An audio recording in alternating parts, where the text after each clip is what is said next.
start here from Los Angeles today, where LA Extreme fans are expecting explosives of the football variety all day. The Extreme faithful have seen their team home only one time in over a month, but the X-Men are back to see what could be a preview of the big game at the end. Today from the historic LA Coliseum, it's the undefeated Orlando Rage out of the East taking on the first-place Western Los Angeles Extreme. The Rage so far, the class of the XFL, they're 6-0, and as one player said this week, he'd be less than honest to say they're not thinking about running the table. Meanwhile, out west, hey, it's just jam-packed as the California freeways. The LA Extreme, yes, they're in first place, but just a slim edge with 4 games to go.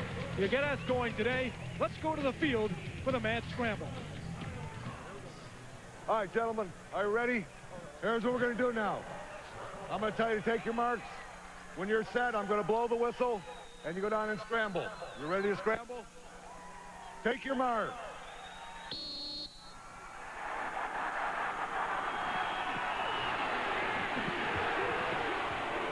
Orlando has seen the clock and will receive.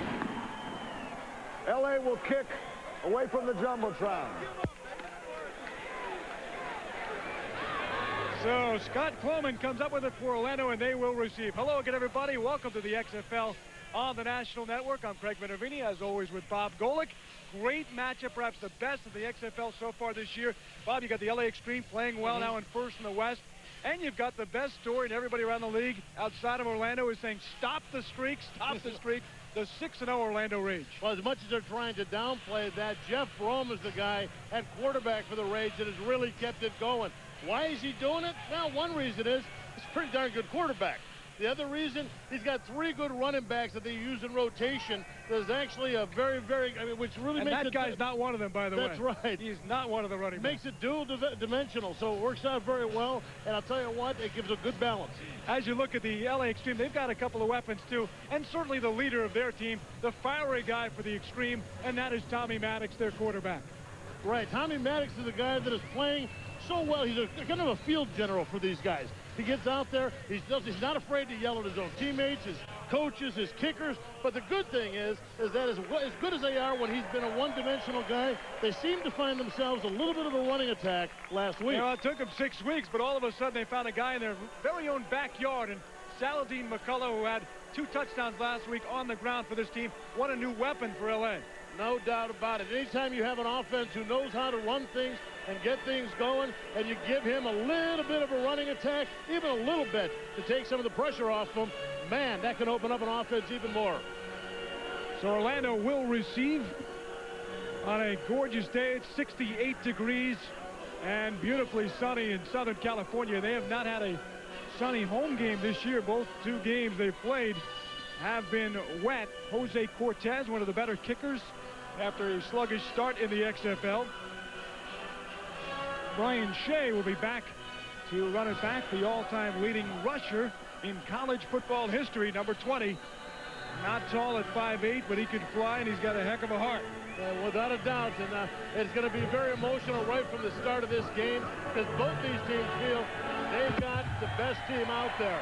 The Rage, well, being undefeated, you got to give it to them with a little bit of an advantage. 3 yards deep, Shea takes it, he finds a hole and gets up near the 30-yard line.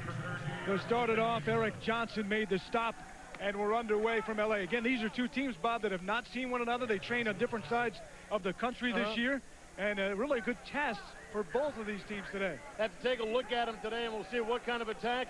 We talked before coming in that this Rage attack has a passing game with Brohm, but also has a very, very strong running game led by Derek Clark. 60 speed on one. Ready? You've got to figure that this Extreme defense right off the bat is going to say, let's take away that running game so we can focus on Jeff Brohm. Brohm has not thrown an interception since week 3. He's been very solid since, with 4 touchdowns over that span. Throwing over the middle, and right away he's got a receiver, and Derek Clark is running back for a good game. We feel pretty confident right now after that win over Vegas, but at the same time, we think this will probably be our toughest test because they're at the same level as Vegas, and it's at their place, and they're playing pretty well right now. So this is obviously our biggest game of the year. And they started off with a passing game, trying to throw off what the extreme defense expected. In motion is Swain. Clark gets the ball. He's got a room on the outside of the 40. Flag down as he gets up near the 45-yard line. Flag in the backfield of the Rage. Well, anytime there's a corner so wide open like that, you got to, and a running back gets that much yardage, you got to figure somebody on the outside is holding. Lamont Evans, the safety, came up looking around going, man, I could have had that play, but somebody had a hold of me. So that'll back up the Rage. Derek Clark had a streak of a run, holding 79. Repeat. Yeah, a lot of times on the outside, you're going to see to the right side of your screen here. He gets pulled down, kind of rolls up in the back of his legs. Anything but a straight block not only is illegal, somewhat unconscionable. Offensive lineman always trying to cheat. On Sean Love, who Coach Galen Hall told us he was the strongest, and he used a little of his strength right there to pull back one of the extremes. So 2nd and 14. Brohm passing in the flats. He's got Mario Bailey.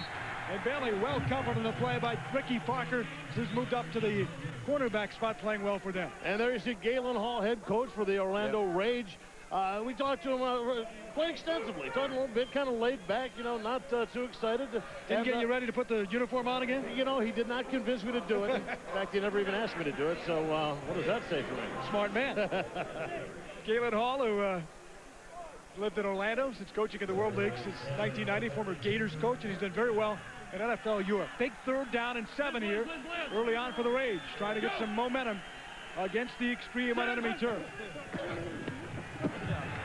Brohm in traffic, he's taken down. Looked like Jamal Duff, and Dave Ritchie came in on him. And they're going to give the guy they call Rich, Dave Ritchie, who's back in the lineup with a big sack for the extreme. Well, he missed about 4 weeks with a knee injury. Comes back, is like, hey, I'm not even used to being hurt.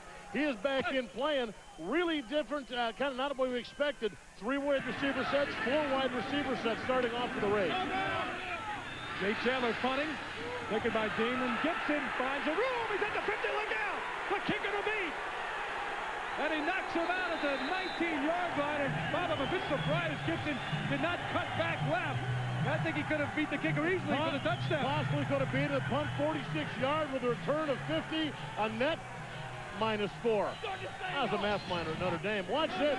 I'll tell you what, it's all about finding the lane, knowing the cut, and being able to make those cuts when you see them. That's where the talent lies. And maybe he should have taken that last cut back to the inside. But, you know those kickers. They're often known as some of the best tacklers out there. Gibson was inactive 3 of the first 4 weeks. He leads the team in punt return after finally catching Luganville's eye, and he's a mainstay now. Over the middle, Gibson again at the 15.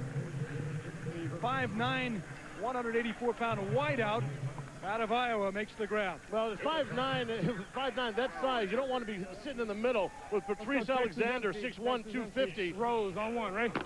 Getting ready to take a shot at you, but that's exactly what they did. Both teams actually starting with a short dump pass, trying to set things up. The extreme, no backs in the backfield. 48!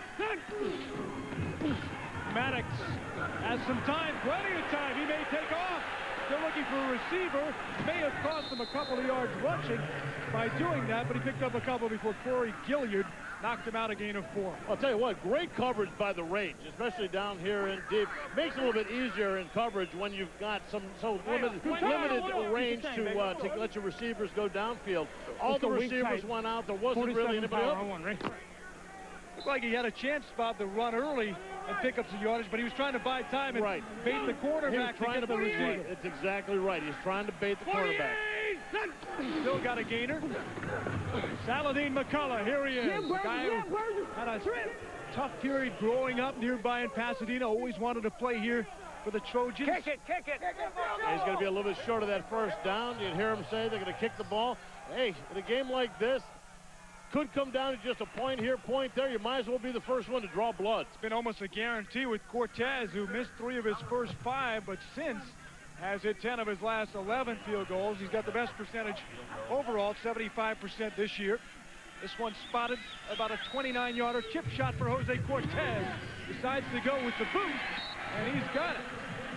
So Cortez now 8 for 11 with the shoe, 4 for 6 without it. Our score 3-zip right back into these messages and a word from your local station. The Geek Squad is a 24-hour rapid response computer support task force. We fix computer problems for people. We borrow a lot of our fashion sense from the federal government. Some of our favorite customers are rock stars. Rock stars are the world's first telecommuters. Most recently, one of our pop clients, Ice Cube, was just in town. You know, you'd think a rapper would be a big computer geek, but he's a total nerd, actually. He loves Excel. He had a spreadsheet problem, and he called us in, and we stayed for the show. It was great. We even saw Dre and Snoop, you know? Introducing the most awesome way to get from point A to point B. It's the Silver Bomber, the amazing electric scooter. The Silver Bomber is powered by a high-output 1-horsepower power plant that zips you along at up to 14 miles per hour. Just charge up the Silver Bomber in any wall outlet and ride for up to 2 hours or more. There's a special braking system, strong and light sport wheels, and easy track tires to give you a smooth ride, and a durable high-carbon steel body that resists rusting. Best of all, the Silver Bomber folds up so you can put it in your trunk or take it on boats, trains, even places that won't allow gas scooters. Don't spend $500 or more for another powered scooter. Call right now, and the Silver Bomber is yours at this special price. And the Silver Bomber comes with a 60-day money-back guarantee, so call now. Call 1-800-476-6699 for your Silver Bomber for only 3 payments of $65.95. Backed by a full 60-day guarantee. That's 1-800-476-6699 for the Silver Bomber. You must be 16 or older to ride. Call now. Now, courtesy of Busch Beer, let's take a look at last night's XFL action. Play action to Snell. There's Ricky Brady again. Touchdown outlaw. Vegas back on top. And the wheels are coming off Birmingham. Play action to Ben Snell. Rolling. Yo Murphy wide open. Touchdown. And Vegas is starting to open things up. This is a $100,000 play. Wally back to throw. The pass. Oh, he got it. Touchdown. Zola Davis. Zola Davis with a $100,000 catch. And New York about to win the first game at home. Well, Bob, how about those New York, New Jersey Hitmen? They've won 2 in a row. They have got something going on. That 16-15 win over Memphis. Starting to find, well, we saw what they started to do. Yeah. They started to open their offense up a little bit. They didn't play as conservative, didn't go with the ball control. They started getting the ball downfield. They found out that they had some guys that could actually make some plays. And fortunately for the Hitmen in a 10-game season, they found enough time to turn it around. And now all of a sudden they're the second-place team at 3-4 in the playoff hunt. Very much so. If they finish second, they're in. As Shea takes the Cortez kickoff, he can fly, but he's dragged down at the 23. Okay, now, Craig, coming into this drive, this is a Rage's second drive, obviously. We told you they were probably going to try and we heard from them that they're probably going to try and establish a run. In their first drive, all pass plays, except for the one run that was called back from the penalty. H1 Trey, 14, Owen, ready? You had all pass plays, 3 wide receiver sets, a couple of 4 wide receiver sets. I would think trying to throw them off. They've got the top rushing attack in the league this year, and they come out, what are they doing? They're just passing. In motion is Bailey. They do hand off to Clark, and he's got some room over the 30 near the first down at the 33. Boy, Clark, it's not overly quick. Come on now. You know, it was just a matter of really being patient. You know, when you think about a running back, you think about somebody just slashing it in, hitting it hard into the hole. H0 Trey, 60 smash, D under, Owen, ready? Smash making it sound like they're going to take it back up inside again, try and get this first down, but Clark really bides his time. Yeah. He got the 10, Bob, so it is first. Oh, he did get the first down, okay. First and 10 for the Orlando Rage. Brohm slips. Now he's thinking about running, has it in a block from Clark, and he takes off for a few yards. You know, he played behind Steve Young in San Francisco, and he said one of the things that he picked up talking with us yesterday was how you can make plays with your feet. That time, just a couple of yards for Jeff Brohm. Well, we all remember Steve Young when he first started, how much running it did. But, you know, Brohm isn't going to run that much, but he's very good at picking up yardage that he needs. And also, as we said before, doing something. 0-960 combo, Owen, ready?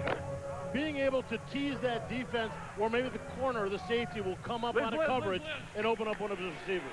Go! Coming. Expecting the blitz, they got it. Quick throw, Brohm, incomplete. The coverage by Del McGee, and he was all over Dalio Burks. One of the things Luganville talked about with us, Bob, was the key of stopping guys like Burke and Bailey, who are among the leaders in yards per reception. They make the big plays on everybody. Nickel was up on the stayed over here, right? Was off, And who blitzed? The guy on the other side blitzed. You got to raise up and hit Swain. You guys got to see that. Now, the funny thing is, when you talk about their personnel, how good the running attack is, you were just talking about the receivers, you start realizing there's no surprise that they're 6-0. Wide open is Kevin Swain, and there's a big play inside the 45 down to the 43 of the Extreme before Ramon Evans knocked him out of bounds. You know, one of the things that you want your quarterback to be able to do is to throw that out. They ran the receivers upfield, cleared out the underneath zones, and Kevin Swain right there in the flat to make the grab. Z0, 14 bounce pass on one. Ready? Yeah. He was Kentucky's Mr. Louisville. Jeff Brohm is a senior back in high school. Baseball player and football player, avoiding the rush. He throws, and nobody was near the right side of the field, but he was out of the pocket as Kennelly put the pressure on Brohm. Pocket! He's in the pocket! Louisville. He's not listening to our broadcast. What do you got? He was out. There you go. Okay. Definitely out because there was no wide receiver even on that side of the field. Well, giving it a shot. Good college try for the former coach of San Diego State. Like you see, the short little, he's going to scramble out to the right. You know what? Might have been a little close. He's got to get out past the tackle. The Rage have thin guys up front, so he might have been outside that fanny of the right tackle. Derek Clark with a few yards. Galen Hall thinks he's got the smallest team overall in the XFL. Really? That's been a factor. Really do, and but they're hustling out there. That time, good play. Dave Ritchie once again sliding off his block and tripping up Clark.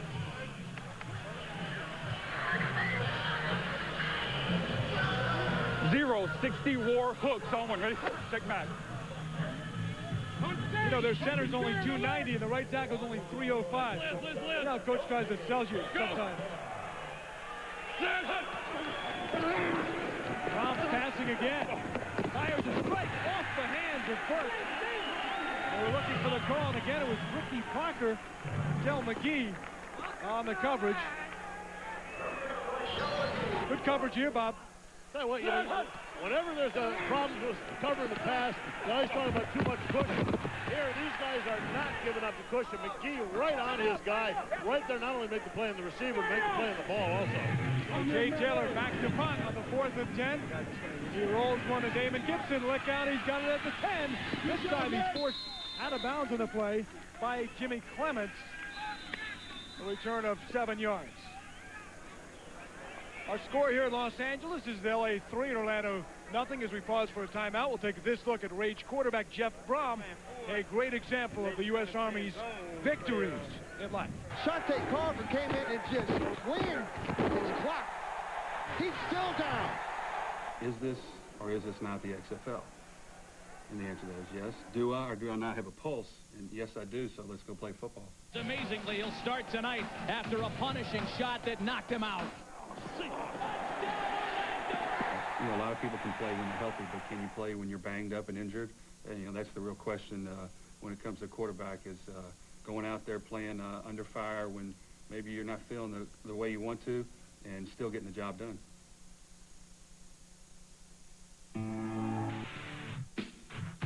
The XFL on TNN is brought to you by the United States Army, an army of one. By Buell American Motorcycles. To win one, visit XFL.com. And by Smooth Bush Beer and Easy Drinking Bush Light.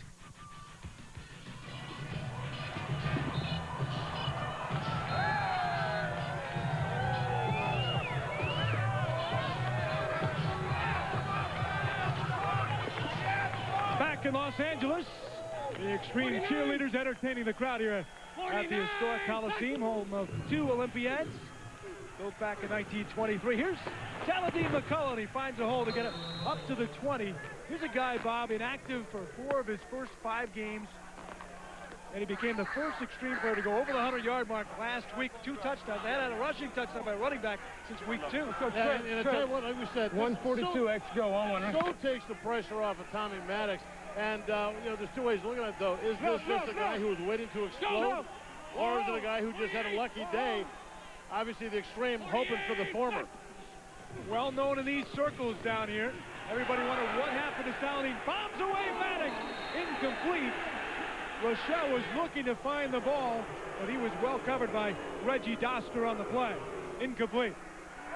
Well, they just went with a go on that one, man. He just went down the field. Unfortunately, the arm didn't match the speed of the wide receiver. Here we go. My bad. Let's go. Deuce tough live. 42 sprint on 1, right? One thing Luganville told us he's very happy with is how accurate Maddox has become, especially in the last few weeks. He has not thrown a pick in over 10 quarters.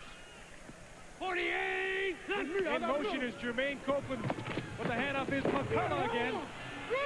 With just a few yards. Got over the 20, gain of about 4. I don't know what they expected on that play. Roberson was standing wide open. Somebody blew a block on that one. Saw Sean Banks and number 90, James Roberson, wide open, just waiting for the running back to come to you. But Extreme are the only team in the XFL with not only the kicker, but also the punter. Everybody else handles kicking and punting. It's worked to the advantage of the Extreme because Prefontaine here is averaging 44 a punt. So they use 2 players to handle kicking and punting, unlike the others. Skinny Culver is back to the 32, up to the 40. He's got some room in midfield. Skipping tackles and breaking into the Extreme territory down to the 46, and it was Prefontaine who made the stop after the 22-yard return. Right! I asked Galen Hall, I said, so why do they call him Skinny? He goes, I guess he's always been skinny. You all right? Thanks for that insight. I figured there was like something like some deeper story or something to it. He's not 300 pounds, he's 26. Holding, 90, defense. 10 yards from the family gave it to him, some First friends, you know, college thing. You ever heard of a skinny guy named Fat? No. Let's go. You're watching the XFL on TNN, the national network.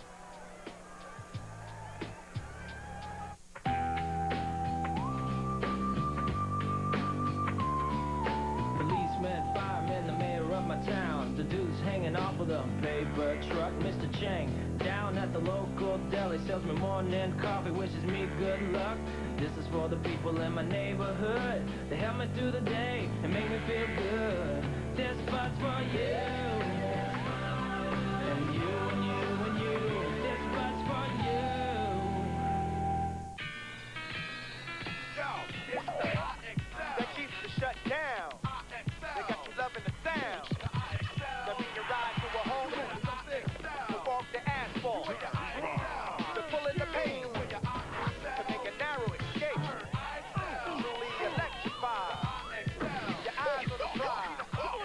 Make sure you don't fall when you're having a ball. Keep it moving in the clubs with daylight love.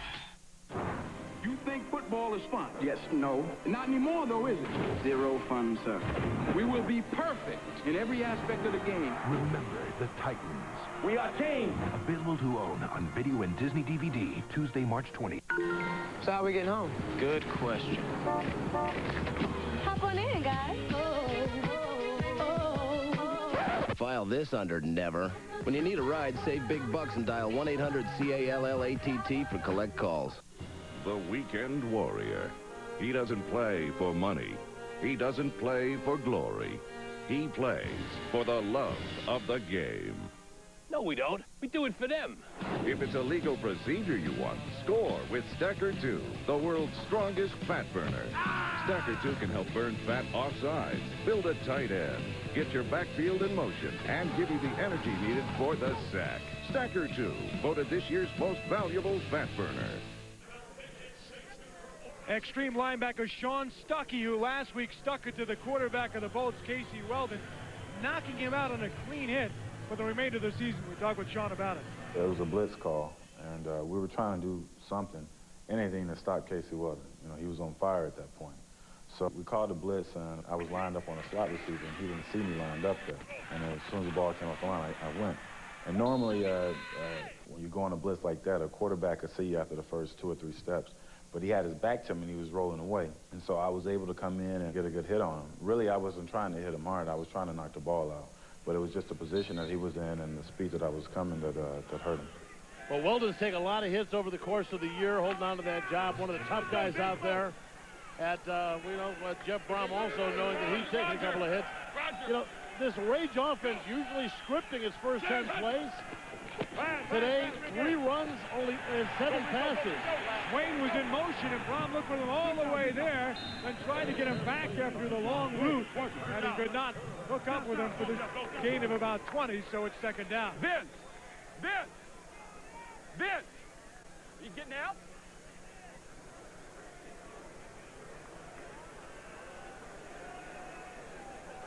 Swain was flying downfield there, Bob. A little mix-up between him, you think, and the quarterback? Well, without a doubt, yeah. Communication problems. It's not even a communication. He probably was told and just blew his assignment. Sometimes you get out there, you go in motion, you forget where you're supposed to be. Rage, the 5th best passing attack. Big hole for Michael Black. He gets up to the 28-yard line, but again, flagged down after the gain of 8. Anytime you see a play cutting back up inside, you can assume that there's some kind of illegal block going on. Holding or illegal block. The penalties hampering both teams here, especially the Rage early on. The team able to really get it going aside for a couple of exciting punt returns. Kind of feeling each other out. That's good. Yeah, so far today, we're not seeing what we expected out of the Rage. We've had a couple of guys making mistakes. Remember the first series, they went with a run to Derek Clark, called back on a hold. Now holding inside. Sean Love, number 79. 2 holding calls already today. One guy's poised breaking down. He's going to have to, I don't know if they're not used to the fielding, what it is, but his teammate's going to have to grab him by the nape of the neck, get him to focus. He's the right guard, an experienced guy. He's been in the NFL for a part of 7 seasons. Ball. He has Kevin Swain. They got about, maybe 10 yards back. Third down. We'll bring up a 3rd down play. Orlando so far 1 out of 3 on 3rd down. And Swain did a nice job. Swain, one of those guys with some good hands. You know, they're going to try and use those short routes to try and pick up 60 scream. Almost ready. Pick up little short bits of yardage, a bit at a time. You heard the screen call here. Get the ball out to the running back or the receiver and let him get the yardage himself. 3rd and long again. Is Swain in motion. Brohm going downtown the other way, looking for the big play. Incomplete. He was looking for Skinny Culver, and he again was well covered. Ricky Parker was all over him. Well, the one thing, even though we're seeing a lack of poise up inside, one thing we're seeing is good coverage. Not a whole lot of room out there. If receivers are going to make You don't go out. You go out on a Roger call. H under. I was going out. Dan told me to stay in because he told me to go out on the edge. Jay Taylor again to punt. That's a short punt. Grabbed at the 47-yard line by Damon Gibson. He's got room again. Gibson to the 30. Gibson this time gets by the kicker, but again is nudged down after a few more yards. Taylor making his 2nd tackle. A punt of 33, a return of 33. Why even bother when you have those numbers? Well, there's a flag down at almost about the line of scrimmage where the punt was punted from. It might be on the punting team. Illegal man downfield. Yeah. Yep. All right, we'll go 5 from here. They will decline. They'll move it from the point of the return. Illegal receiver downfield, number 24, offense. 5 yards from the end of the run. 1st down, Los Angeles. Well, I don't know. You can't call it a home field advantage, but certainly things are working out to the advantage of the extreme with field position. We run done a great job on these returns. From a guy, again, who was inactive 3 of the first 4 weeks, Damon Gibson leads the league, adding to his total. He came in at 15.5. He had a 51-yard punt return, and then that one was 34 yards, and they are in good position here at the 14. Go! 48! 48! Brohm passing. It's Rochelle inside the 5, and he pulls forward. He took Kelly Malvo down to the 2-yard line. Let's go down to the sidelines to one of our favorite guys, Lee Rearman. Lee, take it away. Damon Gibson, you've touched the ball twice. The field position you're giving your team is spectacular. What'd you eat this morning, buddy? I ate my Wheaties, and hey, that's my job, to get the team good field position. I'm looking for a big return today. I want a touchdown. One on punt return, one on kickoff return. He had a 58-yard touchdown catch last week against the Bolts. Not too much to ask for. Go! He has been a big spark. McCullough's in the backfield. He's got the big H-back Leatherwood in front of him, and Leatherwood's going to throw the block. And McCullough diving. Did he get in? He may have been down just before he got to the goal line. No signal from the referee, and they'll down him inside the one McCullough wanted that one. I mean, it looked like it might have been Cedric Clark or somebody knifing in at the last second to cut him off at the ankles and not allow him that power to drive it in. You got 20 seconds. You got to understand what Saladin McCullough is all about, to understand how important this is for him. Always wanted to go to USC, grew up in the area, rough area around, had a tough childhood, spent some time in jail, which he said was for miscommunication. Keep on him now, keep him on. Not convicted and then let go. We'll talk about it more at halftime. And he's finally back with a chance to play in the Coliseum. Maddox on the keeper. No signal. Touchdown. Late signal. Tommy Maddox with his second rushing touchdown of the year, and the Extreme are off to an extremely good start. I tell you what, the Extreme crowd off to an extremely good start.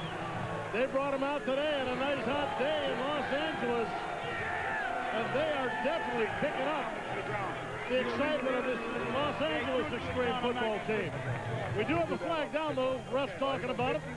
Whoa, they're going to try. I don't understand the late call there, Bob. I mean, he threw the ball out. It's pretty clean. Did he break the plane or not in terms of the touchdown? The ref didn't call it for several seconds. If anything, there's going to be, it's going to have to be something, somebody maybe hitting after the play or something, because that play technically ended very quickly as soon as the ball. Unsportsmanlike, number 51, defense. The touchdown is good. The play Enforcement will be on the kickoff. The play ended as soon as the ball broke the plane. Like I said, it had to be something extracurricular, and it was James Burgess, number 51. You can't blame a guy trying to do everything he can to keep the ball out, but once it crosses, it crosses. L.A. 48. Above the league average of 44%, near 50% on the conversion. Looking for the extra point. They're going to give it to the local guy, McCullough. Bounces once, twice. Burgess hit him first, and that slowed him down, and he does not get the extra point. So again, the punt return setting up the score. Mark Campbell made the hit to stop the extra point. You got a timeout, Coach. Luganville's Extreme up on a 9-zip lead over the undefeated Orlando Rage. Back in Los Angeles, great to have you with us today as you look at Sean Stuckey out of Troy State.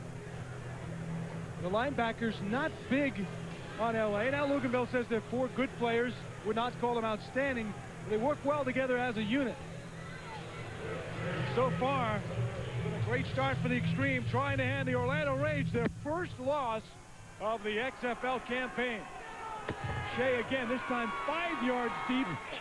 Out to the 10. He's not getting much beyond the 15. It was Stuckey, in fact, who made the play. You know, Tim Walbert, our director, just all over the game plan here. He saw that Lugs Hit of the Week commercial. He wanted to be, he wants to get a free set of shoes. He wants some Lug shoes because remember this guy that came off the start of the season with a torn ligament in his foot, and he's actually been recouping from that during the course of the season. Let's go. They caught him in college at running a thing of a 4.4. 4.41 and a 40, so he can flat out fly. Considers himself shy, but actually worked not too long ago as a male exotic dancer in Miami. Gain of a few. Not something you generally associate with a tepid, shy individual. No, but, you know, and because of, he said he was shy, I figured he was doing, well, you know, we needed the money for the family. That'll be some kind of excuse like that. He goes, oh, it was actually kind of fun. Over auto. Something you ever tried yourself, Bob? Being a tough, studly defensive football player? Just on Halloween. Right call. Hopefully not in the birthday suit. Final moments of the first quarter. Orlando's yet to get the offense going at all. Big tackle by Lamont Evans. He took the helmet off Kealo Burks. And do you think the Extreme have sent a message to the Rage or what here in the first quarter? Wow. You know, so far this has been all about field position, and this defense is not going to let them get any yardage. Man, it's like I'm reliving my childhood. Love hearing this.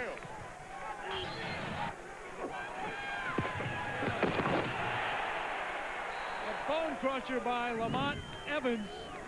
And who's the undefeated team out here? So far, LA making an impression on the 6-0 Rage. 10 new shows on TNN. Number 1 and a 2. All right, for 3. That one's my favorite. 4. Oh, yeah, that's a great show. 5. Oh, I love that. 6. Lucky number 7. Oops, I forgot one. 8. Oh, I love you guys. 9. Oh, man, is there only one more? And 10. 1. And a 2. 3. 4. 5. 6. 7. 8. 9 and 10. TNN gives the people what they want. 10 on TNN. Cool. Gardeners, if you love fresh-tasting vegetables and beautiful flowers, but hate the thought of back-breaking work, call toll-free for our Troy-Bilt Great Gardens catalog with exciting information on our full line of Troy-Bilt tillers. Discover how the amazing Troy-Bilt tillers work rich organic matter into your soil for beautiful gardens and delicious fresh vegetables. Plus, Troy-Bilt tillers are the best tiller value on the market with a cast-iron gear-driven transmission, not a hard-to-maintain chain-driven transmission that is less reliable. We even offer a lifetime warranty. So why buy another tiller when you can get the best tiller on the market at an amazing new low price? And for a limited time on select models, free financing, free shipping, and free bumper. Learn more about the best value Troy-Bilt tillers. Call for your free Troy-Bilt catalogs today. For complete details on the entire line of Troy-Bilt tillers, call toll-free 1-800-889-6900. That's 1-800-889-6900, or visit our website at www.troybilt.com for 24-hour ordering. And now, Burger King presents the XFL Offensive Player of the Week. In the land of burgers, Whopper is king. Memphis Maniacs quarterback Jim Druckenmiller went crazy on the Enforcers defense in a 29-23 win. Druckenmiller threw for an XFL record 413 yards and 3 touchdowns, including the game winner with just 20 seconds left. That was the Burger King XFL Offensive Player of the Week. In the land of burgers, Whopper is king. The Druck had a big day. That was last week. But he lost last night. Last night got a little ugly. Lost on the last play by the surging New York, New Jersey Hitmen who are playing great for Rusty Tillman. We'll see him next week. Oh, Brohm has just collapsed. Crunched. And I believe it was Lamont Evans again. Might have been Juan Long who came in there. Long made the stop. Nice play. Yeah, Juan Long, a guy plays, backs up a little bit at the middle linebacker position, but he's very active. And actually blitzed 2 guys from that slot. Only 1 guy got blocked. It's simple mathematics. You bring 2, you block 1. Somebody comes free. Juan and my wife have a few things. Well, one thing in common. Shopaholic. Juan says he's a shopaholic. In fact, I think anybody can relate to that. Right shoulder. See the Brohm was hurt. coming off. He was really hit. And that arm just dangling. Kind of a reminder of the hit that Weldon took. The shoulders. So vulnerable in those positions for the quarterback. Kealo up on again. A flag is down. Going way back is Damon Gibson again on his own 23. Running out of some room. He still found enough to get up to the 35. Burgess among the tacklers, but the concern right now for Orlando is that man Jeff Brohm knocked out 2 weeks ago. Let's take a look again at the hit. Take a look at this shot here when how he gets hit, how he lands on it. See Long coming up from the left there. comes down right on the shoulder. When you land on the shoulder like that, it jams it up. I'm not a quarterback, but I've actually had that happen. You jam it into the ground, it kind of compresses the joint. It can actually stun and kind of damage the nerves a little bit, and it also grinds that joint around. Can actually make it sublux, kind of pull out of the joint a little bit. Right now, we can see them, their hands up inside there, trying to make sure that it's still in position. You know, it's almost amazing that more quarterbacks, we've seen enough of them already, but don't take more injuries when you get these big, I mean, Juan Long is 245. There's Brian Kuklik. He's the one who'll be stepping in if Jeff Brohm cannot go their next series. A guy that Galen Hall is very confident in, doesn't think he loses anything, as McCullough makes the catch out of the backfield for the game. Juan Long, a heck of a stick on the quarterback. I think Jeff Brohm might be out. Is that just tough defense, or were you looking to rip his head off? This is the house of pain. I'll bring the pain. So you were looking to rip his head off? Most definitely, always, all game long. And the crowd, which is privy to the broadcast, cheering Juan Long for his big hit on Jeff Brohm. You know, this LA offense so far, only 35 yards. But it's been field position and special team play that has gotten them the 9 points. 48! From the Damon Gibson show. Here's McCullough on the draw across the 45. Gained a couple of yards. And there you see Kuklik on the sidelines. You know, in a backup role a couple of weeks back after the injury to Brohm first quarter, Kuklik went on to throw for 207 yards and a touchdown in that win against the Maniacs. Yeah, Galen had nothing. We kind of, at the end of the interview with Galen, kind of threw it in there just in case, and really had glowing comments to make about it. Almost as if there's no difference at all between his starter and his number 2 guy. In motion is Rochelle on the circle motion. From wide open is McDonald, their big play receiver, and he gets inside the 40. Corey Gillard knocked him down. Gain of 13 yards. Well, he's one of those receivers you like. At 6'3", he's one of the new breed of the tall guys and especially the XFL. Bob, let me ask you, Bob, about everybody's watching the guy in motion. It tends to open up for the other guy, huh? Oh, without a doubt. They bring him in motion. He has the speed coming off the snap going upfield. Everybody's got to respect that. The guy dragging underneath, he's right there, usually wide open. 48 to be more of a fake most of the time on a man in motion than a weapon they would use to throw to that receiver. There's Damon Dunn, a speedy receiver, and he's thrown down very hard. Reggie Doster looking for a little payback, it appeared, off that Juan Long hit and comment. Not a pure suplex, but definitely had a little throw. There you see Jeff Brohm, man. That gonna have to get him in and get a look at it. You see them fixing the sling, keep that shoulder immobilized. By that picture, that's it for him, at least for now. It's not the game. I don't see that to get any better. 2nd and 5. This time Wilcox is in motion, the big H-back. And McCullough's got the ball, and he gets through to the 25. Saladin McCullough putting his shoulder down. He's only 5'9", 195. He runs like he's 250, and he makes a big gain of 11. And a nice play by Maddox, too, Bob, under pressure with 3 rushes right at him. He dumped it off. Yeah, really good control. That's one thing we talked about him earlier as being a field general. A lot of poise. He dumped it off there. But I'll tell you what McCullough lacks in size, he gains in leverage. You get a guy 5'9" coming in and popping you in the chest. There ain't a whole lot you can do to get down lower than him. 48! 48! There's McCullough again. Goes to the left tackle, gets near the 16-yard line. Now let's head down to the sidelines. Kip Lewis on the Rage sidelines. Jeff Brohm, you're out with a shoulder separation. What happened on that play? Just a good hit and separated my shoulder and bad break. How frustrating is this for you? Well, you know, you don't want to get hurt. You want to be able to play, and I'm not able to.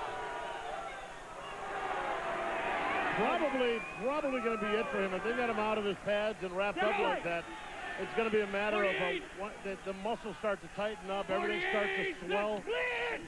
Maddox pressured. He was hit hard and really crunched as well. And Maddox's helmet came off after Cedric Clark's connection. And, you know, one hit tends to lead to another. No flag. He came right up, Clark came right up the middle. They ran a game inside, wide open, and nice pop on a guy. Just gotta take the helmet off, let him know that you're there. Bob, you played defense at the highest level, the Pro Bowl level.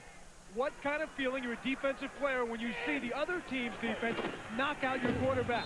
Well, I mean, you always, as a defense, want to go out there and make hits. You want to go, it's not a whole lot of retribution, but right off the bat, you want to go and make the damage. You want to do the damage regardless of what the other team's done to you. McCullough inside the 18, but you think human nature, Bob, might give you that a little extra. You know, they knocked our guy out. Yeah. So we're going to put that extra smash shot. No, it's not as much as you see in baseball with pitchers throwing at guys. Yeah. But it's you know, there's definitely a pride factor. If the defense is going to come and get your guy and take your guy down, then you've got to go and get some retribution. You got to prove that you can make the big hits too. The extreme will go with Cortez, who hit from 29 before. He's hit 11 of his last 12. This one from 31 yards. He's got the shoes on again, and he nails it again, make it 12 out of 13 for Jose Cortez, who started out missing 3 of his first 5 this year. Now he's accounted for half of the dozen for the extreme. The XFL on TNN is brought to you by Lugs, the boots and shoes with an attitude, since you never know what you might run into. Lugs, boots and shoes. By Pep Boys, cars like us, people love us. By Tomcats, a new film from Columbia Pictures, opens everywhere March 30th. And by Burger King. In the land of burgers, Whopper is king. So Brian Kuklik getting ready to come on for the injured Jeff Brohm. This will be his second significant action of the season. All those yards coming in the backup game we mentioned 2 weeks ago. And he led his team to victory, 21-19 over the Axe. He's got himself a strong arm. He can get the ball downfield, and he's got a lot of versatility. Like we were saying, nothing against Jeff Brohm, but they feel they're not missing too much when Kuklik goes in. Michael Black has it, a return of 15 yards to the 25, and Kuklik's going to have to go 75. And again, we talked about the hitting and intensity, and it continues here with a flag after the play. 68, Bob, load away. Feisty game. Hey, Dave. Coach, this is the best team in the XFL. You're spanking pretty good. You must be the best motivator in town. Well, our guys are playing good right now. This has nothing to do with motivation. We're making plays, and this is a hell of a football team we're playing. This game ain't over. Don't think this one's over. Well, Luganville, let me hear Coach say, yeah, we're up. That's it. It's finished. Second quarter, 12 zip, done. Yeah, yeah, I've never heard a coach say that. Yeah, we're kicking their butt. Illegal low block on the returning team. That penalty is zone down. I think it was a zone down. Oh, really? Yeah. We didn't pick it up, huh? On the Carolina? Yeah. Yeah, we were picked up. Crafty's guy just set a little soft, and he goes, why are you behind me? Oh, okay. Oh, no, you're talking about the 60? I'm talking about the Carolina you threw out to Frank. Yeah, we should have been picked up, but I got hit right in the mouth. Yeah, I know you did. I know you did. It was. got, I mean, it was. Oh, Frank yeah. had a step on him or so. Well, it was going to be a completion. Yeah. Yeah. So, I mean, they just brought Will Mike, I think. Yeah. Okay. So Jerry, I think, took Solly's guy, and Solly didn't. So you heard conversations between Tommy Maddox and his offense coordinator. Prior to the snap, illegal contact, 94 defense, 5 yards. The down remains first. Look at the play selection here for Orlando. This may address the reason they're having some problems. Usually, they are, well, predominantly run. Close to 50-50, but predominantly run. Today, they've run very little. They've come out in 3- and 4-man wide receiver set, trying to give them a different look. Every time they have run the ball, not every time, but they've gotten themselves into penalty situations quite a bit. Holding early on.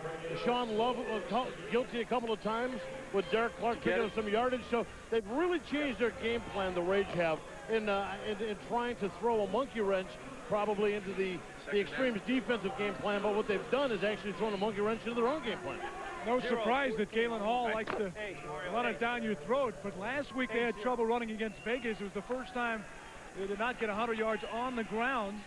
31 carries, 76 yards. And then not really relying on the run much today until this series. From their new quarterback, Kuklik, a handoff to Clark. No gain there. You could. Man, not only did they have good defensive play up front, but I couldn't make out who came off the corner. Late blitz off the right. I think it was number 20, Jeff Russell, came in late. Late blitz and just threw his helmet into the pile, cutting that run short. Orlando just 1 out of 6 on 3rd down in the ball game. Other handoff Clark. Does he have speed to get outside? No, sir. Jamal Tough ran him down. Death blow. The left end for the extreme, getting out there to make the stop, and they're going to have to punt yet again. They are just playing so good. They're taking some chances. Here they just get great runs apart on the right side of your screen. Everybody gets up. They force them back. If the running back can't get his shoulders turned downfield, he's not going to pick up yardage. Even in front of you. Beg your pardon, Bob. That was second, so it is now a 3rd and long. 3rd and 16 for the Orlando Rage. And Kuklik may have to pass here for the first time in the game. In relief of the injured Brohm, Kuklik back to throw over the middle, fires, and it's short of the receiver, Diallo Burks. Kuklik was knocked down, and the pressure, a major factor. Ritchie was in his face. The LA front four among the league leaders in sacks, and they're great with pressure too. They are just, they're mixing it up. A lot of guys, a lot of good pass rushing up front. Hey, welcome, Mr. Kuklik. Thanks for joining us out here. They're getting good pressure up front. They're bringing a slot blitzer quite a bit to throw things kind of a monkey wrench in a little bit. Here's Gibson at the 43, runs out of room. He's pushed out of bounds by Omar Brown. The last play, Dave Ritchie just on the left tackle, Dan Collins, and that's been a big story. The men up front for the LA Extreme trying to land the first loss in the Rage today.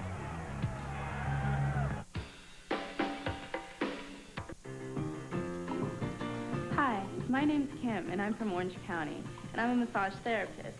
And during the week, my clients come to me feeling really stressed out with knots everywhere. What I love to do is really get in there into the neck and dig my fingers in and get all that stress out. When they leave me, they're feeling really relaxed and stress-free. But what I really love to do is cheer for the best team in the XFL, the Los Angeles Extreme. We're not done, are we?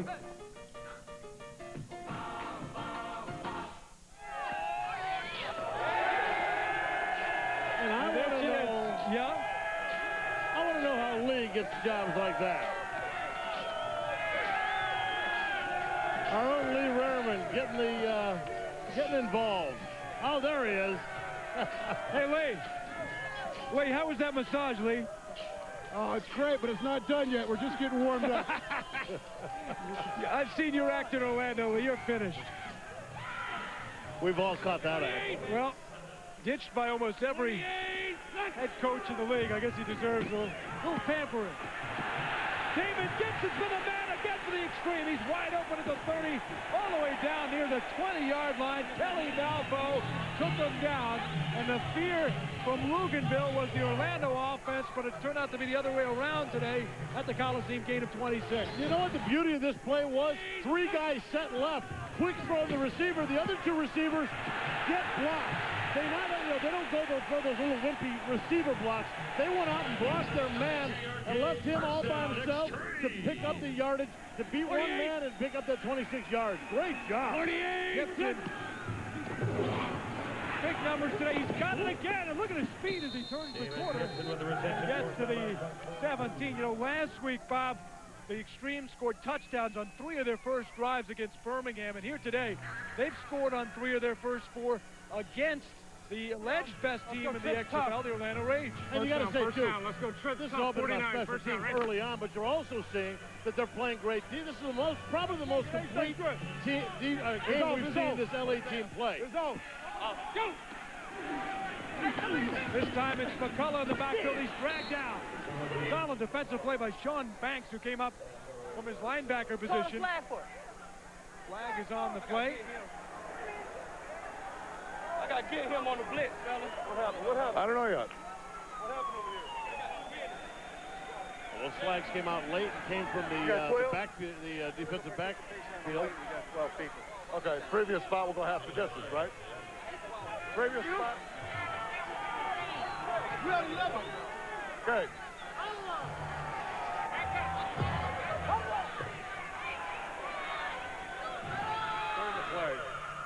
12 men on the field, defense, half the distance penalty, repeat, second down.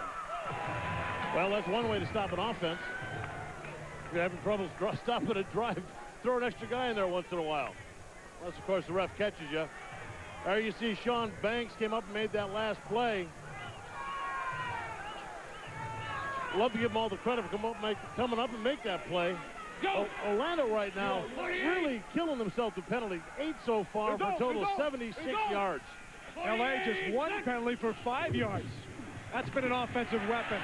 Rochelle's got it. Gain of about 4. He was brought down by Kelly Malvo. Rochelle's been a favorite. You know what's funny is coming in, you were worried about Copeland defending the big receiver and Darnell McDonald among the top 2, but it's really been Rochelle and Gibson, the weapons for LA. And it's all been, as they get the first down, it's all been about the quick throw, too. Anytime they've delayed things, whether it's been a run or a pass, you know, they have mixed results. The stuff where you're seeing the quick throws, the quick dumps, and leaving it to the wide receiver to pick up the yardage, they're seeing really good success. Tommy Maddox calling for timeout. We'll take a break from the LA Coliseum. The Extreme looking to punch it in again. They lead 12-0. Minutes and we got 3. Hey, people, settle down, take your seats. Mr. Winfield? Mm-hmm. I left my project at home. Well, that's too bad. It is 80% of your final grade. Excuse me, is there a problem here? No. Listen, I think a friend deserves an A. An A? An A plus. You got that? This could happen. Emphasis on could. When you're in a jam, just dial down the center. 1-800-CALL-ATT and save big bucks on every call. I swear, I know this guy. Use 1-800-CALL-ATT for collect calls. If you can't stop here, stop here for 25% off the regular price of Midas VSD brake pads and shoes. They've got a lifetime guarantee and they're the best we've ever offered. They're quieter, they stop faster, and last longer. And if they wear out, we'll provide you with new ones at no charge for as long as you own your car. So for 25% off VSD brakes, go Midas. Who could tell me what builds strong bones? Anybody know that one? Milk, milk. What goes with pie? Milk, milk. What goes with beans? I mean, I don't want to hear. Should have had your milk. Get out. N. Q. Q? Close? What about a K? No, G. What about an X? X. Seriously. I don't have a root beer. You'll have a milk. Say it with me. Osteo. G. Want strong bones? Calcium may help prevent osteoporosis. Bingo. As we're making our way up the hill, I can hear gunshots echoing in the distance. Let's go, soldiers. You will not have a whole lot of time. Fires once you had that magazine. Lock it. Contender coordinates 3. I'm a little bit nervous because I've never done this before. Left side is ready. Right side is ready. The middle is ready. It's all about precision and confidence. Log on. Watch Michelle hit the mark. Only at GoArmy.com.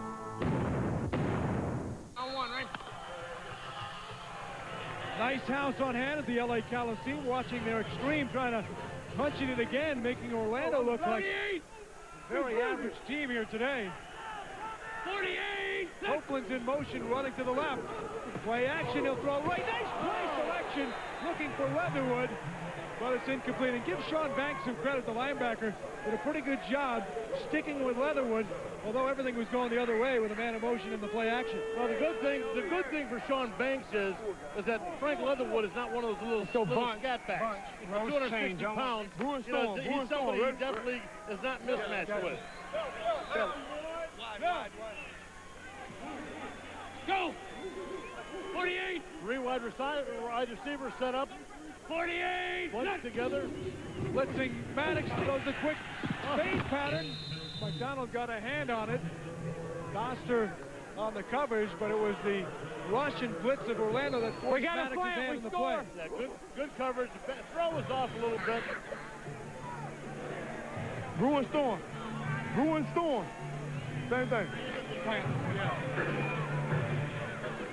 Maddox just saying, Bob, if we had a slant, we would have scored on that play. 48! No doubt about it. They were signaled up on that side, away from the bunch of receivers. Now it's 3rd and goal. Maddox looking left. There's the slant. Touchdown, McDonald! You heard it. Reggie Doster's yelling at the ref. For some reason, he may have felt that McDonald pushed off on him at the line. Hilly, we're rolling it. He's in his face. Yeah, well, there's any amount of pushing and bumping along the way. It just can't be blatant, and it can't be used to make the catch. Looked like a clean slant to me. Like you said, they made the call. Hey, if we would have slammed, we would have had it. Here's just a quick slant. Wide open. Finally, we hear from McDonald. We're still here. Still waiting to hear from Jermaine Copeland. No catches yet today. Go! Yeah, we have big. 48! For the conversion now and a 19-point lead. Maddox going to toss for it. Throwing it, it's knocked down, batted away. Incomplete. So both conversions really the lone highlights for the Rage here in the first half. The most disappointing half of the season.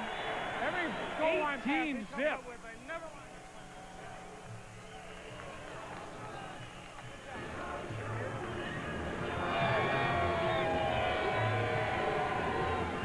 Tommy Maddox, you guys are off to a great start. How good is it to have two great receivers to throw to in situations like that? Well, it's great. You got two big targets down there, and they're playing well. We just got to keep it up. There's a long way to go in this game, and defense playing great, winning the game right now, so we just got to keep it up.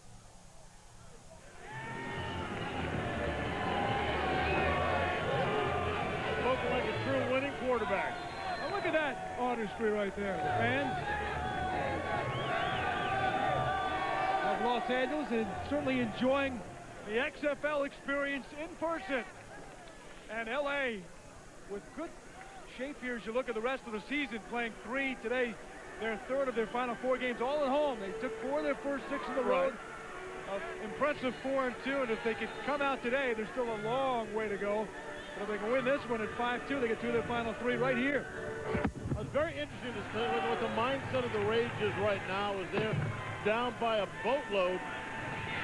There's Shea finding some room, but he can only bust out to about the 25. Ken Oxendine knocking him down. The story today is the play of Damon Gibson. He has been all over the place.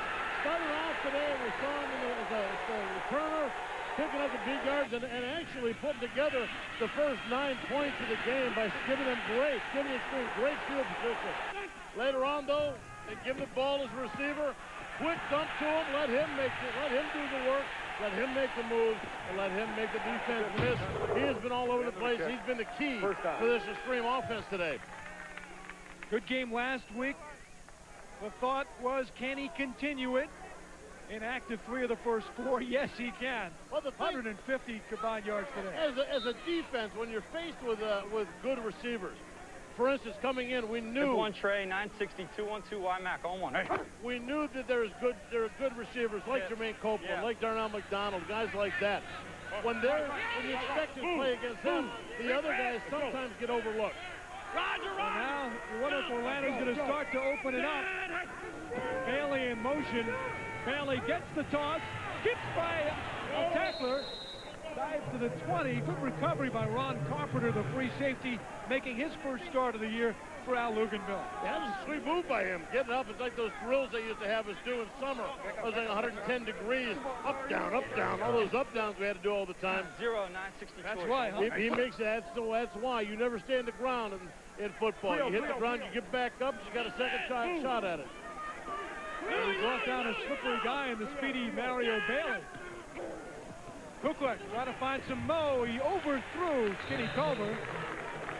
Skinny was a little larger. He might have been able to pull that one in. When I was playing ball, remember in particular, missed. My bad. I'll tell you about it later. All right. Promise? Back in a moment.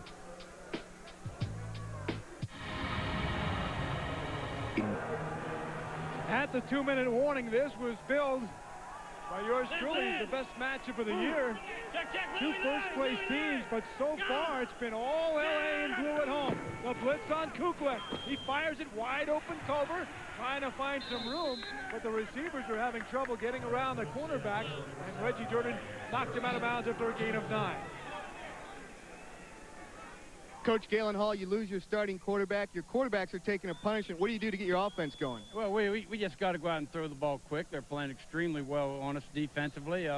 Offensively, they're playing well. We got hold of a hot team today. We just got to fight through this, come back second half, and hopefully come back and make game of it.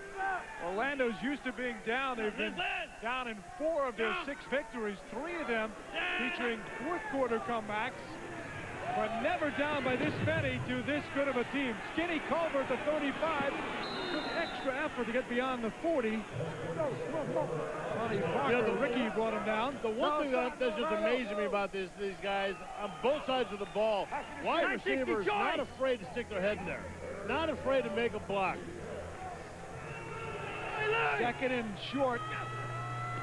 Hurry up offense for the Rage. Pass complete to Culver. Just a short gain here. Rage do have 3 timeouts remaining.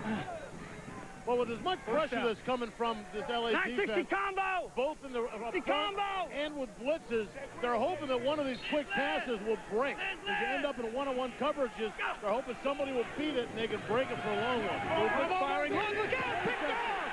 Come on, Evans with a big hit earlier. He's at the 40, the 30. Is anybody going to get him? He keeps going and he brings it down to the 8-yard line. Vermont Evans from his safety role.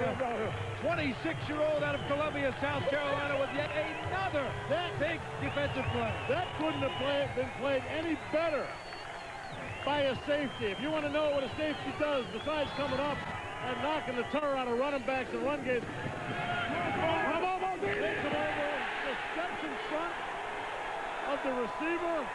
The corners in primary coverage. That safety's there to give him a little backup. Perfect timing is stepping up in front of that pass. Caught that ball in stride. You know, I'll tell you what, if he was just a hair quicker, he would have had that touchdown. Blame the quarterback too, or just great defensive play? The quarterback's got to see that guy making a move. Yeah. 48. Wow. First and goal from the 8. Look out, another slam. Touchdown, LA!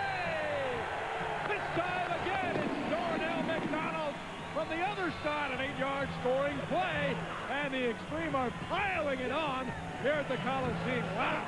Well, if this is a look at the 2 best teams out there, then somebody's got Big Mo going. The other team has become very ordinary. Quick strike, one play after the INT. Wow. Once again, left side of your screen, as they have all day, quick slant. Matter of fact, just like the last touchdown they had. Last time it was a quick slant to the left side to McDonald, this time to the right. Maddox with 2 passing touchdowns, 1 running touchdown. LA 0 for 2 in the conversion today. Copeland in motion. Copeland, the intended receiver, he's got it! And they got the extra point.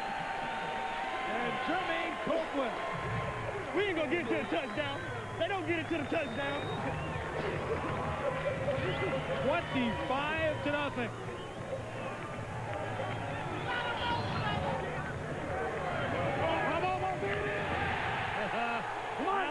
Watching the interception. Touchdown! If he wasn't wired down, he probably ran down there with it. There it is. There's a touchdown again. Quick slam. Beautifully executed to McDonald. I mean, how do you cover that play? It's almost impossible. Keep your focus now. The defenders were right on the ball. As Galen Hall said, they've come up against a team that is really hot. They caught a hot team. That is almost impossible. That kind of quick execution. Unless you jam them at the line. There is no way to figure out the difference. What is going to be the difference between a team that makes that catch and the team that doesn't make that catch? Because that defender is so close and playing it so well. Sometimes they catch it, sometimes they don't. Today's the day that the Extreme is just making all the catches. You saw the smirk from Al Luganville is doing his best to keep it in here with half the game to go.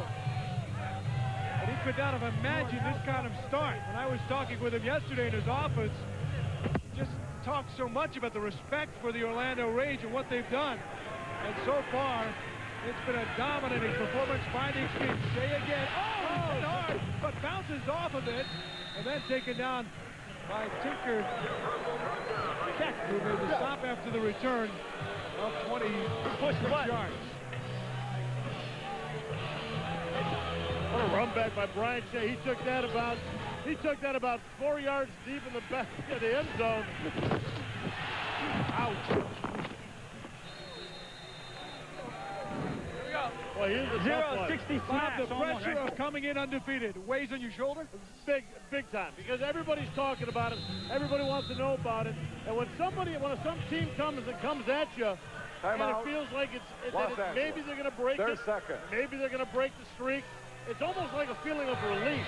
This may be the best thing to happen for the Orlando Rage. LA calling the timeout. They had too many men on the field, so they called the timeout. UP in action as the XFL continues on your Sports Sunday tonight. On UPN, it's San Francisco Demons at the Chicago Enforcers. The Demons now 3-3. The Enforcers have really been a hard luck team. Much better than a record led by one of the most exciting players in the XFL in John Avery, Chris Marlowe, Ryan Bosworth, and the crew from Soldier Field. You know, the interesting thing this year, Craig, has been the teams that have developed their quarterbacks early, who've really started to shine early, are the teams that you're seeing at the top of the division. The guys like Chicago, Tim Lester, developing a little slower, getting better, but everything's on John Avery's shoulders in Chicago, and that makes it tough for him. And McDougal taking over also at Chicago. Roger. Go! Orlando's going to try to, they can't get anywhere. Ruplik is stopped in the backfield. What? Romando Stallings running in. Romando out. Right up the middle. Third sack today by the Los Angeles Extreme. Stallings coming off the outside. McGee's coming off the defensive tackle position. He's got nowhere to go. Watch it. Right up the middle. Beautifully executed. So Romando Stallings making the big play. You wonder at this point, if they're on 13, should they just kill the half? Go! No? Kind of 18 seconds to go. I think they're going for him. Just end it. By handing the ball off there, I think they signal that that's about what they're going to do. Matt Kenneally. That could be, folks, the best half of football by any team in the XFL this season. The LA Extreme, who did it with all facets, with special teams, with offense, with defense. 25 points against the undefeated Rays. Darnell McDonald, Jermaine Copeland. I tell you what, Darnell, did the offensive game plan favor you today, or are you just out there doing your business? Oh, no, it never favors any of the receivers. It's just the quarterback drops back and looks for the open player, and he throws the ball, and hopefully we can make plays. And today I made two. Now, Jermaine, we're going to see you in the second half. He's stealing your touchdowns and your end zone dance. Oh, no, the X-Spot's still waiting to come out. Second half, please believe it. The X-Spot is Copeland's reaction in the locker room after touchdowns. Brian Kuklik, you guys are getting killed out there at the quarterback position. You already lost Jeff Brohm. What's going on with your offense today? I don't know. We need to just settle down and do what we do. We'll be fine. Are you surprised right now? You guys a little shell-shocked? Yeah, they're playing tough, and, you know, we got out of a rhythm, and we need to get back in it in the second half. Well, they've been knocked out of their rhythm. A shocking first half of the Coliseum in front of a nice throng for the homestanding Extreme. They lead it 25 to zip at the half.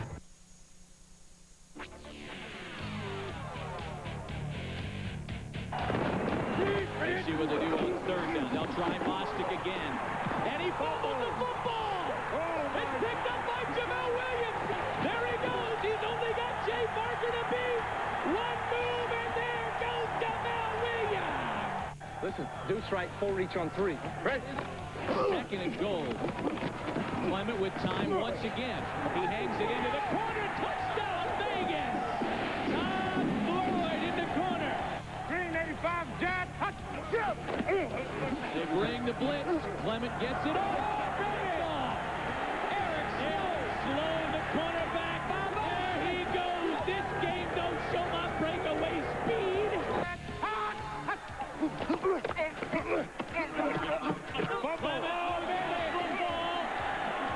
Birmingham recovers. This is an 18-yard chip shot to tie it. right up the middle. It's a free ball at the 38-yard line as Paul McCallum's on to punt it. It's a free ball, and Vegas looks like they recovered. Play action is Snell. There's Ricky Brady again. Touchdown Outlaws. Vegas back on top. And the wheels are coming off Birmingham. Antonio Edwards with his second fumble recovery this year. Play action to Ben Snell, rolling. Yo Murphy wide open, touchdown. And Vegas has started to open things up. We got a victory. The O-line played great. The D played great. Everybody played well enough to win. I think it's going to be a happy locker room. Third and goal on the 5. Big play. Miller. Wide open. Mark Thomas, the tight end, running free and wide open. 40. Oh, look out. A quick pitch. Moss has got room. What the heck? The sideline. Oh, hard hit. But a big gain by tailback Brent Moss. Miller on the ball. Touchdown. Touchdown to Darrell Hobbs. First and goal, actually. Ball will be placed at the 9-yard line of Memphis. Wally rolling left. Looking to throw the inside. Oh, all right. Touchdown, New York. Zola Davis. This is a $100,000 play. Wally back to throw. The pass. Oh, got it. Touchdown. Zola Davis. Zola Davis with a $100,000 catch. And New York about to win their first game at home. A big win for the Hitmen last night, and here today a shocker. The LA Extreme 25-zip over Orlando at the half. Moments ago, we head now to the Extreme locker room. First downs, get it down there, get the field turned around, get points. Okay? Now on defense, we got to continue to tackle well in the open field. Al Luganville talking to his troops. So tackle well, no yards after a catch. Kicking game, let's get it in the end zone. Come on, baby. Let's get it in the end zone right now. Let's go. Let's go, baby. Let's go. Let's get a team in here. Come on, baby. Go. 1, 2, 3, team. Come on, baby. Stay focused. Well, you can feel it from that guy, Al Luganville, 55 years of age. We're back upstairs here at the Coliseum. Craig Bettavini with Bob Golick, and talking to Al yesterday. He just loves coaching these guys. He calls them all free agents. No egos that he has to deal with, and he loves working with a bunch of guys like he has. But you know the beauty of this is coaches are never satisfied. He goes out there and says, hey, the kicking game, let's go score one. And they've done everything except score one so far. So it's kind of like they're never really satisfied with what's happened. Take it to the next level, and that's how they keep getting better. We saw a tremendous field position set up by the Los Angeles special teams. Maddox had the touchdown to make it 9-0. Defense played well in that first half. Jeff Brohm, one of the big factors here. We'll wait and see how it fleshes out with Kuklik taking over, but certainly the guy who was their leader, gone. Maddox with 2 strikes, both on slants that he saw. The play before that, both to McDonald. That one second quarter, then after the pick, right here, set up yet another. Nice job stepping in front. Interception, bringing it down, putting the LA Extreme in position for one more score. And again, that slant to McDonald, this time to the right side. 25-zip, and the look at the halftime stats brought to you by Miller Genuine Draft. The score is unbelievable when you consider that Orlando came in at 6-0. Now the numbers itself, 21 rushing yards, not much of a difference there, the total yards, but I think the penalties are key. But look at the other thing, too. Look at the time of possession, and this really addresses the idea that the Extreme have been in good field position thanks to their special team. 22 minutes, the Rage have had the ball. They've been able to do no points with it. Only 12 minutes, 13 minutes for the Extreme, but yet 25 points they put on. Addresses the other notion that the time of possession is not a big factor all the time. Well, the presidents are here at the game. Everybody's here. Well, you knew as soon as the weather got nice that I'll show up. We're not sure who that is. Actually, don't want to know. Maybe the next candidate, perhaps. But, it really ends itself, too. If you look at the total amount of yards that the Extreme have, what is it, 134? Is that what the total?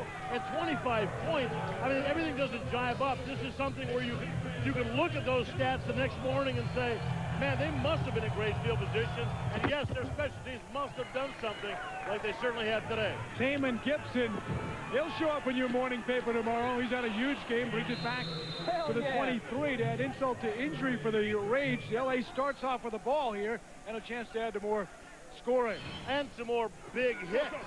So far today, we've seen them all, man.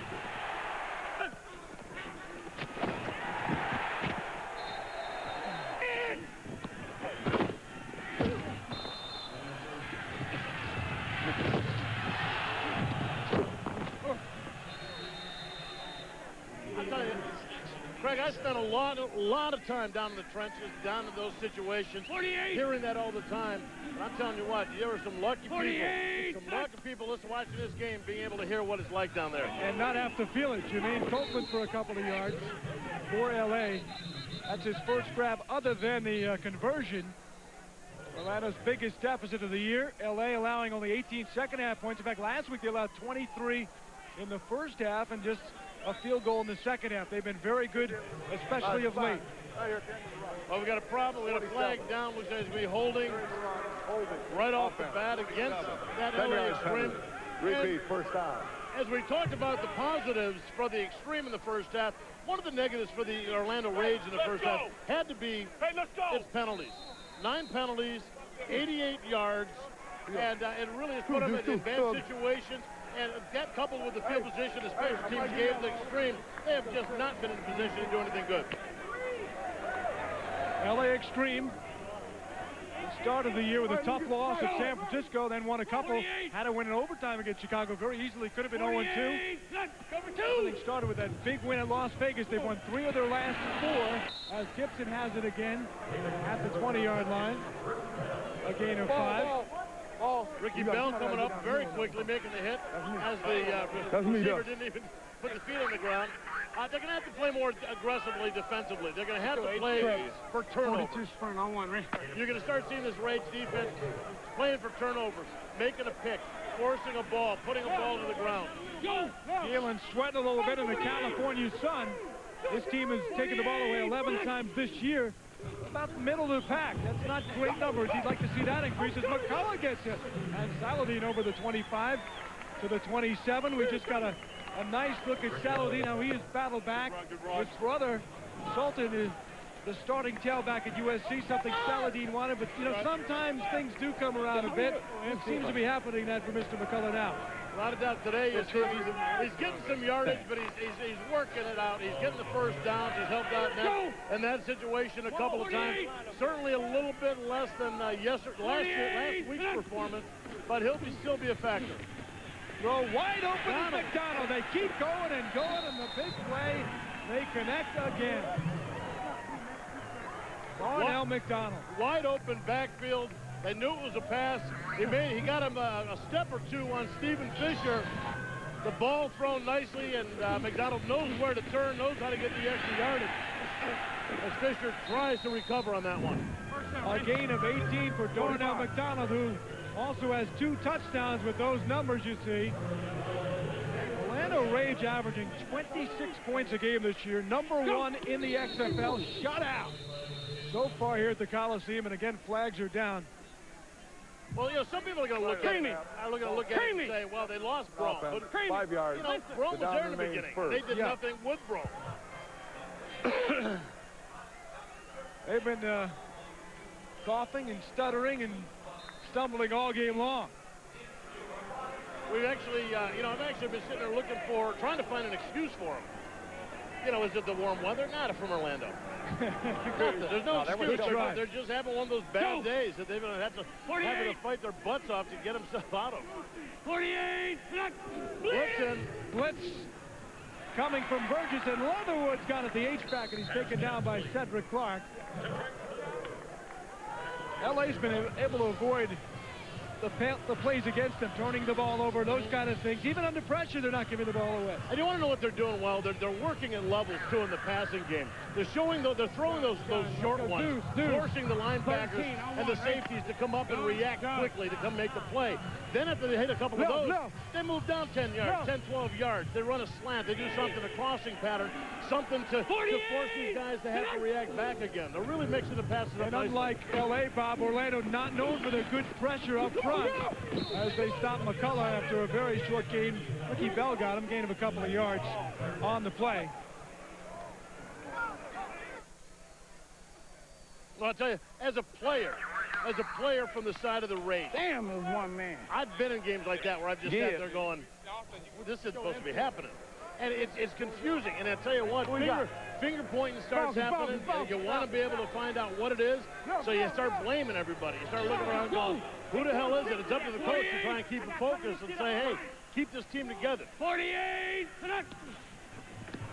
Maddox.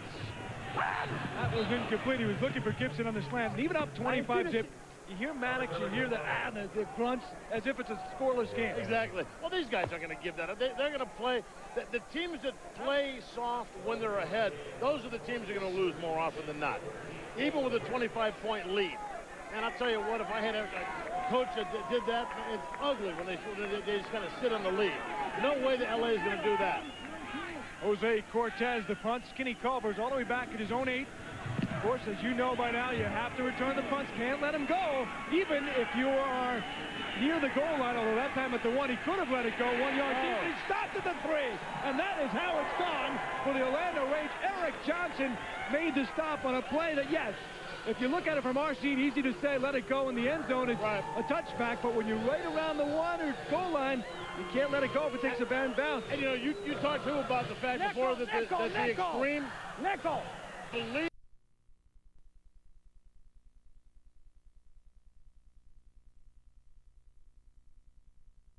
that play soft when they're ahead, those are the teams that are going to lose more often than not, even with a 25-point lead. And I'll tell you what, if I had a coach that did that, it's ugly when they just kind of sit on the lead. No way the LA is going to do that. Jose Cortez, the punt. Skinny Culver's all the way back at his own 8.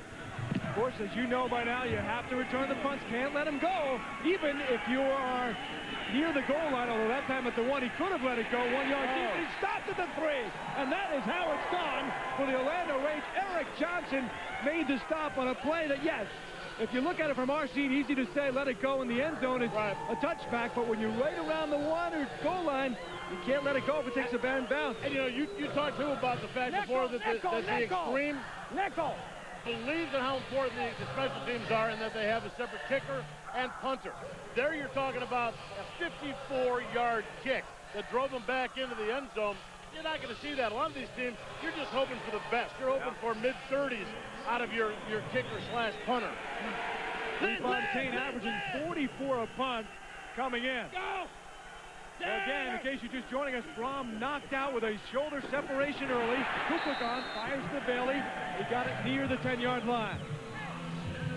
I'm with Jonathan Ogden of the Super Bowl champion Baltimore Ravens. This is your first XFL game. What's your impression so far? Oh, man, it's great. You know, it's a lot of guys out here playing hard, going out doing their thing, and it's great for the guys, great for the city of L.A., great for everybody. Are you looking forward to putting that ring on your finger? No doubt about it, man. As soon as I get it, as I'm showing it to everybody. Everybody's been asking that. I think Vince McMahon wants to know how much he has to pay you to get you in this league. Vince has enough money. I don't think he's willing to shell it out. Burks gets up to the 25-yard line. Right now, the Rage are saying, hey, let's go for that $100,000 bonus and try and battle back into this game. You know, Jeff Russell knocked him out. Jonathan Ogden brings up a point in that you see one of the things that is slow to develop sometimes is your offensive line. They have to develop a chemistry. They have to be able to know what their blocking schemes are, what the calls are, and be able to trust each other. With a smaller roster, you start to get injuries, you bring in other people in, it's tough to maintain any kind of chemistry in an offensive line, which puts those quarterbacks in jeopardy. Clark's got it up near the 28-yard line. Talking about the dollars that the players make, the average weekly checks in the league, well, the highest has gone, of course, to the Orlando Rage, who have cashed the $100,000 bonus 6 times for an extra $600 grand. Not a bad average weekly paycheck for the Rage. The Enforcers with just 1 victory, down around 4,400. Bob, it's been well known about throughout the nation. I just wanted to ask you about this too. Is the national coverage has been pretty weak for the XFL, not really disrespect to the players. But when we've talked to the NFL guys, and a lot of them have come out, you can see the respect that they have for the athletes on the field. The guys who are at the top of their profession really appreciate these guys who are knocking on the door. And you know what? It is amazing. And to a man from day one. Remember the first game of the season? Tony Siragusa was there. Snap. Had just 81 played offense, the Super Bowl. 5 yards. And the down remains second. The media sometimes becomes. Some of these guys forget that it's about reporting the news, not making the news, or deciding what they should talk about. They should report whatever sport's out there and just give it its due. They're going cover 2 NFL now. guys, they see this as football players. They can see the hitting, they can hear the hitting, and they know that these guys are just like them. In another life, they're just like them, going out there playing something they love to play. Many of them were them until victims of the salary cap as well. Although I was going to say, if you take all those weekly salary averages from all those teams and add them together, I think it might get Jonathan Ogden's salary. I'm not sure. Y'all ready to ride? You got a tight end, Coach? Okay, all right. You're right. My fault. Al Luganville. Admitting it's his fault. You don't hear that often. I never did. He's been a winner at every level he's been at. Coach of the year, junior college in '77. He was the WAC Coach of the Year at San Diego State. NFL Europe Coach of the Year in '95. Go! Over the middle, and Mario Bailey is hammered by Ricky Parker in a late flag. And I mean way late. Maybe as late as the hit from the referee in the backfield of the LA Extreme. I think it was Jeff Russell. Yeah, I thought it was Parker, but it might have been. I think it was Ricky Parker. Come on! The flag here is that the defender Parker. He's standing right there. You're standing right there. The defender didn't even play the ball. The defender Parker could have made a play for the ball, could have even maybe intercepted the ball, but his intent was only to hit the receiver. Watch this again. No intent to make the play for the ball, and any referee is going to say, hey, I'll let you do a number of things if you're trying to get the football. If you're just out there headhunting, I'm going to throw something. We talked about the competitive spirit. It comes from the coaches, too, no matter what the score is. What score? Kenny Culver trying to break loose. The ball is ripped free. Parker, maybe the Luganville argument might work there. There was a flag on the play. Looks like he's going to call him down. Referee still calling down, giving it to Orlando. On my side in the back, move. 2, illegal shift. Okay. Flag anyhow. On the backfield, the illegal shift against the Orlando Rage. So it just gets worse for the Rage. Exactly. We've talked about the penalties in the first half. We talked about Brohm getting hit. Here's the play that he was taken out. The hit, one long, came up on a blitz on the inside. Nowhere really for Jeff Brohm to go. He took the hit, and the damage came when he landed on the shoulder. Speed on one. So Brohm knocked out early in the first half. And we saw him pretty quickly too. He was in they had him in the sling. There's no way they're going to try and get him back in. We say knocked out, meaning knocked out of the game. Unlike 2 weeks ago when he was literally knocked out by Shante Carver for a while. Bailey's got it. Nice gain by Kuklik up to about the 42. The Orlando Rage, if nothing else, and Bob, as you know, this could be a preview of the big game at the end if things fall out down the way like many think they will. So they're trying to make some kind of impression as well, whether they win this game or not against the Extreme. And certainly if you look at the clock, there's enough time to come back as well. I'll tell you what, too, if this comes down to these two teams at the end, one team's going to be looking at the film and the other one's going to burn it and say, we're not going to do that game plan at all. Go Clark. Good blitz. The screen off the blitz. Derek Clark's got a lot of room. 20, 15, Clark down to the 5 to the 4-yard line. Nice play by Kuklik, as finally with the pressure, he sort of pulled a Tommy Maddox there. He found his outlet in the running back for a big gain of 38. Sure did, and I'll tell you what, there was some great blocking also downfield. That blitz came up the middle to take him out.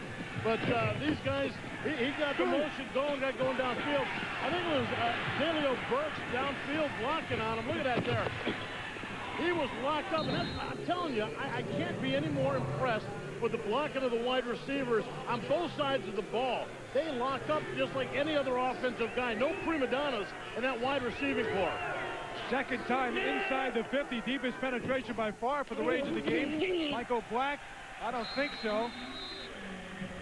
Dave Ritchie, who's having a huge game, monster game, stepped up and made the play. The 27-year-old out of Washington, where he was a star for the Huskies. You know, he is excited. We told you he's coming off an injury, a knee injury, a medial collateral ligament, 4 weeks out, just coming back, never been hurt before, and he told me, he goes, I don't know how to deal with it. He goes, I was jogging and I felt okay. So I figured, well, why can't I run? So I started running. I go, ooh, that's why. Talked about guys who've been there. Ritchie, a two-time Super Bowl winner with 5 tackles so far today. The XFL on TNN is brought to you by Buell American Motorcycles. To win one, visit XFL.com. By 1-800-CALL-ATT for collect calls. By the motor oil that provides maximum protection. Castrol GTX. Drive hard. And by Starburst Fruit Twists. Come take a nibble and twist up the juice. Well, the LA Extreme, is those of you in the sports books in Vegas watching know, a 1.5-point favorite coming in. They're up by 25 over the undefeated Orlando Rage, who are trying to knock one in here and chip back and get back. Still in the third quarter, time remaining for the Rage. Actually, only their second time inside of the Extreme side of the quick field. fade pattern. It's intercepted, I believe. Intercepted by Del McGee. He ripped it away from Burks. Flag down in the return as McGee gets up to the 42. He's punched out of bounds. Look out. Right on the sidelines in front of the Rage bench. There could have been another flag thrown for that. Burks making an inside move, but Del McGee wanted it more. A1. Childhood friends gave him the name because the best sauce on a steak, he says, is A1, and he was the best in high school at all the sports. He played 3 of them. Well, look at that. Deepest possession. There it is. Steals it away. McGee taking it back. Good return. Blocked on that. Really good position.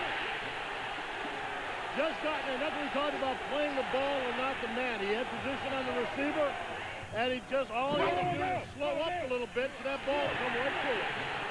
Burks was trying to get around McGee, but he couldn't do it. It was a clip to bring it back to the 10, but again, the Extreme D comes up with a big play. As we're making our way up the hill, entering the rifle range, I can hear gunshots echoing in the distance. I hear the drill sergeant explaining the safety procedures over the loudspeaker. Once you have that magazine, lock it into I'm a little bit nervous because I've never done this before. Let your bolt go forward. I'm hearing my heart racing. I'm trying to concentrate on steadying my breathing. We spend a lot of time on marksmanship training. Left side is ready. It's all about precision and confidence. Right side is ready. If I hit 36 out of 40 targets today, I'll be an expert. Safe to semi. That's what I want to do. Log on. Watch Michelle hit the mark. Only at GoArmy.com.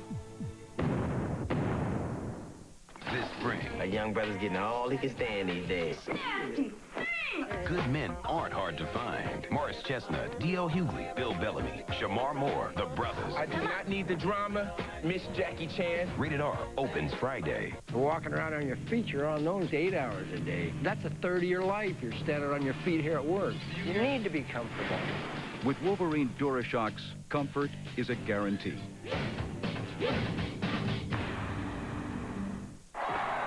In competition, injuries happen.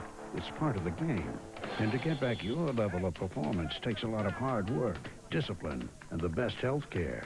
Health South is the nation's leading provider of outpatient diagnostic, surgery, and rehabilitation services, so we can help you get back fast to the action, the competition, and the glory.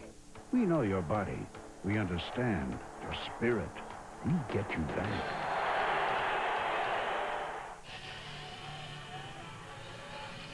Well, an angle you will only see in the XFL with the huge Tron board in the end zone, not only for the fans, but the players and coaches as well. Watch the coach, Al Luganville.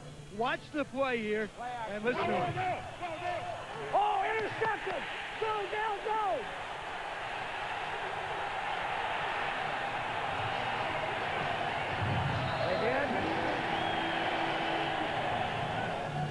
Al Luganville spent his last 6 years.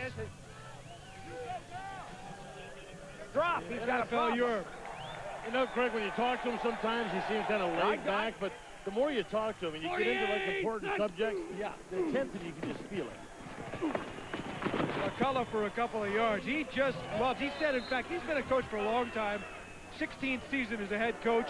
He's coached at virtually every level you can imagine. Never had a better experience, no matter what happens, how long his tenure is, said he never had a better experience coaching than this year with the LA experience. That was off camera. This is a team that has, you get them 3 scores and they're in trouble. And it goes around with everybody, and I think the coaches are feeling the same thing that the players are feeling. That the best man's playing, that the guys are getting their shot. There isn't, they're not dealing with the egos, they're not dealing with the... Maddox looked away and gets Copeland. Look at this. He looked at McCullough and found Copeland, and the Extremes keep on going up to the 48. Big gainer for Copeland. Let me go! Well, Copeland told us at halftime that we'd see his dance. Only if he scored a touchdown, I believe. I know.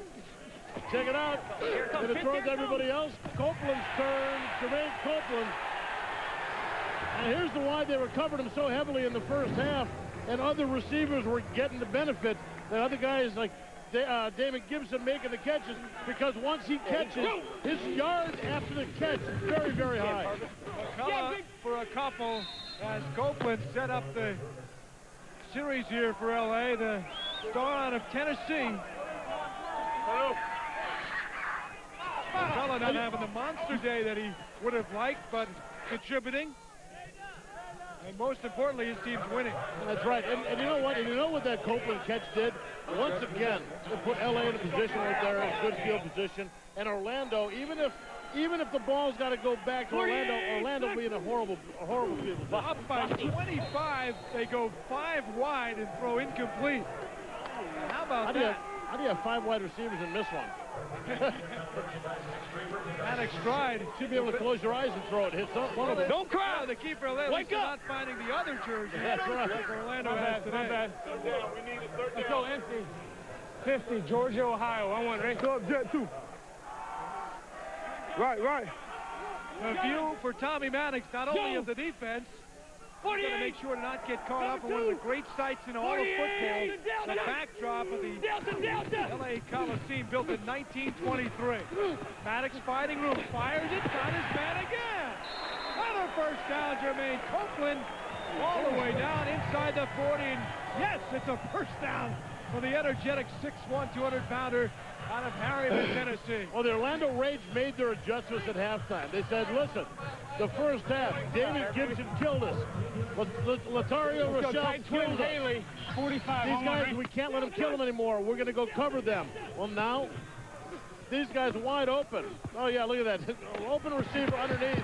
But they're looking to get downfield, score more points. 48. Like Coach Luganville said, get more points on the board. McCullough trying to ground it out on the ground. Gets a gain of 4 to the 37. Coach, you got a big lead. The XFL seems to be a wasteland for quarterbacks. Why leave Tommy Maddox in there right now? Well, it's still a football game. I mean, we'll make that change when we feel that it's ready to do it. Tommy Maddox is playing well right now. This game's not over yet. Well, Jeff Brohm's on a gurney right now. Don't you think you might want to give his guy a little bit of a rest? Well, we'll see. Maddox having, and he's had the perhaps the best year of all the quarterbacks. 48. He is a tidy 18 out of 24 for nearly 200 yards and 2 touchdowns, no interceptions again for the 3rd straight game. Here's McCullough off the draw. Out of the 26, he hangs on to the ball. Dropped Clock keeps ticking now. 40 seconds left, third quarter. You know, it's good to know that our Lee Rehrman really cares. He cares about those quarterbacks. Let's go empty. 50, Pennsylvania, Chicago change. On one, right?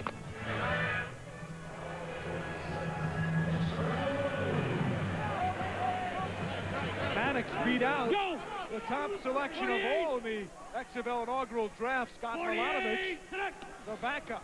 He was the #1 pick. Gets into a couple. Corey Gilliard came up from his spot at strong safety. As the third quarter comes to an end, and the talking continues. Scott Milanovich hoping for his first shot of the season. It likely will come on the kickoff in the fourth quarter. They hit him pretty good. LA Extreme. That says it all here at the Coliseum.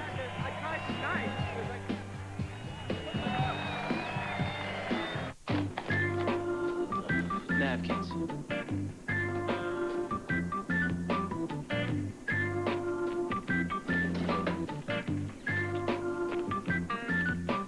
The Whopper says, any food left unattended is community property.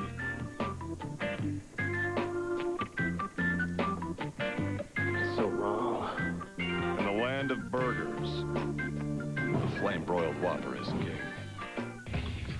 There is an easier way to get an XFL football.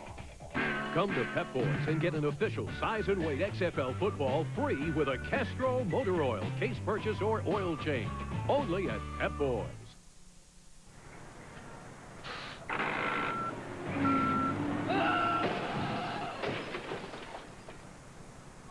Inevitably, there will come a time in your life when you realize you need a cell phone. And when that time comes, we'll be here. There's no sense in working in construction unless you're comfortable. Hey, you put these boots on in the morning, and at the end of the day, you're going to feel good enough to do a little something else for yourself. With Wolverine DuraShocks, comfort is a guarantee. Your car never nags. It never complains about how much time you spend with the guys. It thinks a little gas is a good thing. Here's to the perfect relationship.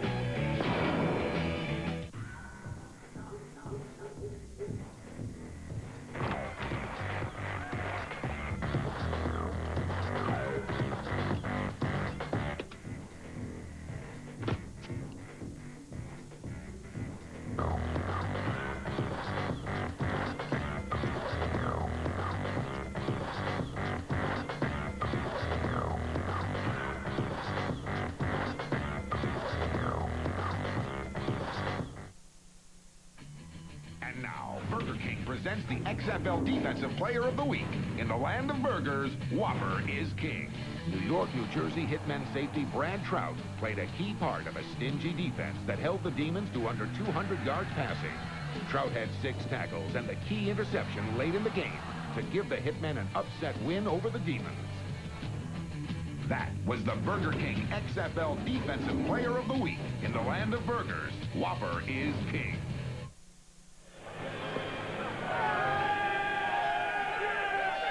And the team's not bad either.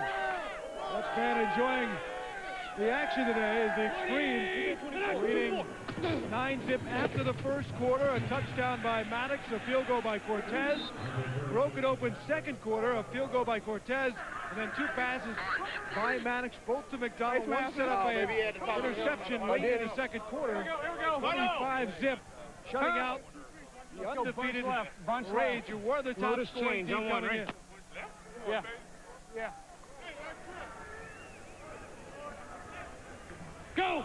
Once again, the Extreme going with, brought him to the dance. 4 wide, 4 wide. And they're blitzing Maddox, who picks the wide receiver. Oh, a great catch by Darnell McDonald, but a flag is down on the man-to-man coverage. Maddox, so smart. Well, he found the coverage. Exactly, and this is what they did. To his left, the bottom of the screen, they grouped 3 wide receivers in a bunch. Pass interference defense, 35. First down. 3 wide receivers, leaving McDonald one-on-one on top. Stephen Fisher one-on-one with McDonald. When you're at one-on-one, a couple things can happen. 1, you can make the catch. 2, you get the interference, which is just about good enough. That was close. Little lefty. Both going up for the ball. It's not iffy. Yeah. 12 penalty for the Rays right now. This is just, and that one, like we said, a little bit iffy, but still, when it rains, it pours. 48! That will make the coaching staff maybe use the bags on the airplane flight home. That's really a horrible stat for their team. McCullough, yes! Saladin McCullough is back home, and he's in the end zone he dreamed about for his entire life.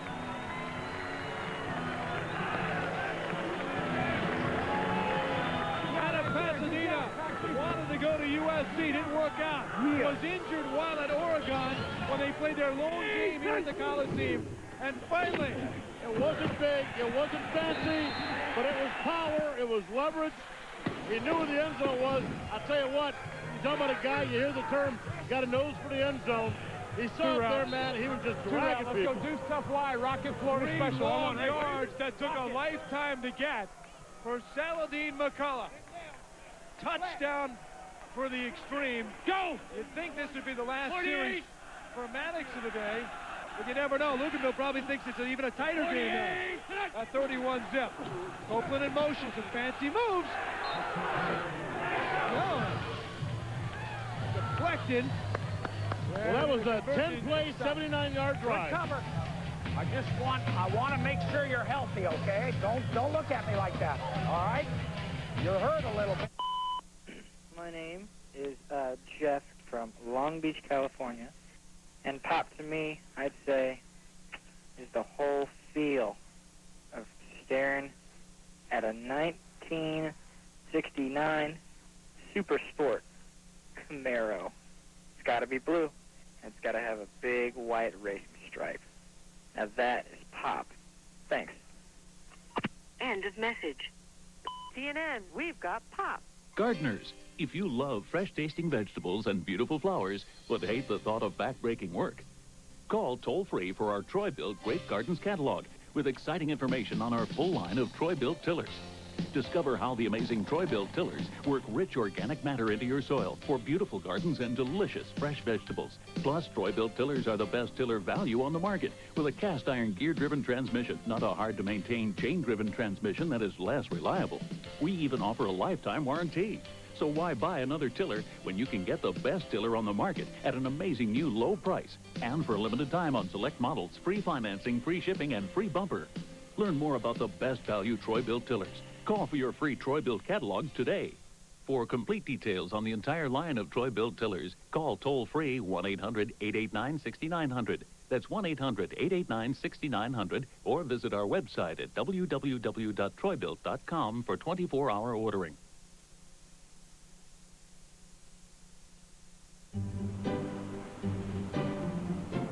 My name's Marie, and I spent my whole life in Indiana, where it's flat, cold, and conservative.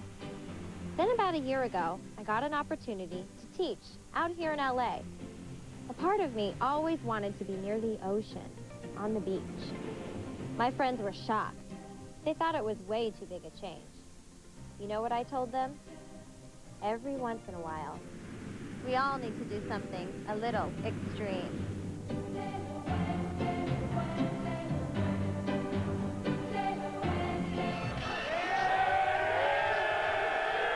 She is, former Miss Indiana, Marie.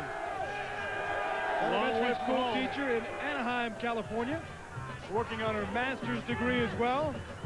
And talk about something extreme. I mean, you never would have thought this. 31 zip, LA. Unbelievable. Not so much as the Extreme were able to get it, but the Raids gave it. Cool. Brian Shea at the 20 has been unable to really get loose, just like his teammates today.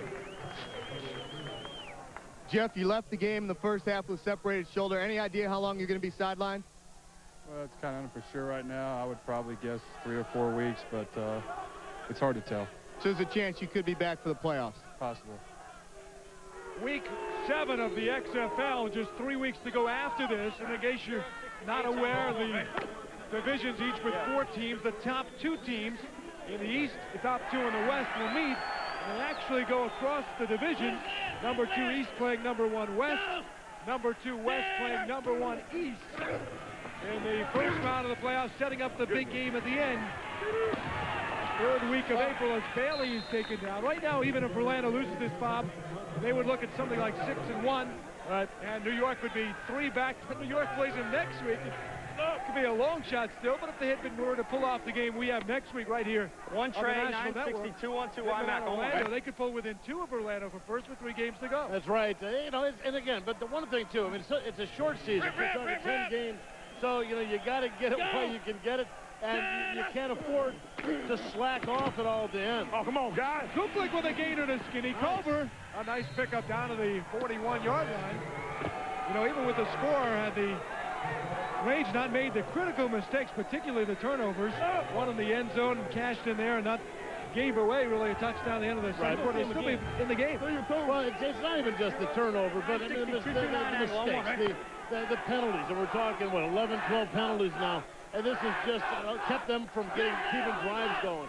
We saw at halftime that they dominated time of possession, but if you have the ball and can't do anything with it, it doesn't do any good. Nothing. Rage did catch the fortune of getting both San Francisco and Las Vegas at home this year. The only road games they've played were at Memphis and at New York. So the schedule has been favorable. 4 of their first 6 were at home. They had to come back in 4 of 6, and they were the first ones to admit to us yesterday, talking to them, Bob, they weren't overplaying the 6-0 because they haven't been dominant despite a dominating record. Exactly. They've been winning the games, but it's not like they've just been blowing people out, which is fine. I mean, you don't want to see take the win. Exactly. And these guys they've fought along. They've got talent on that team. There's no doubt about it. We're just not seeing it today. For some reason, they went to a passing attack early instead of staying with. Don't let me get too many of them.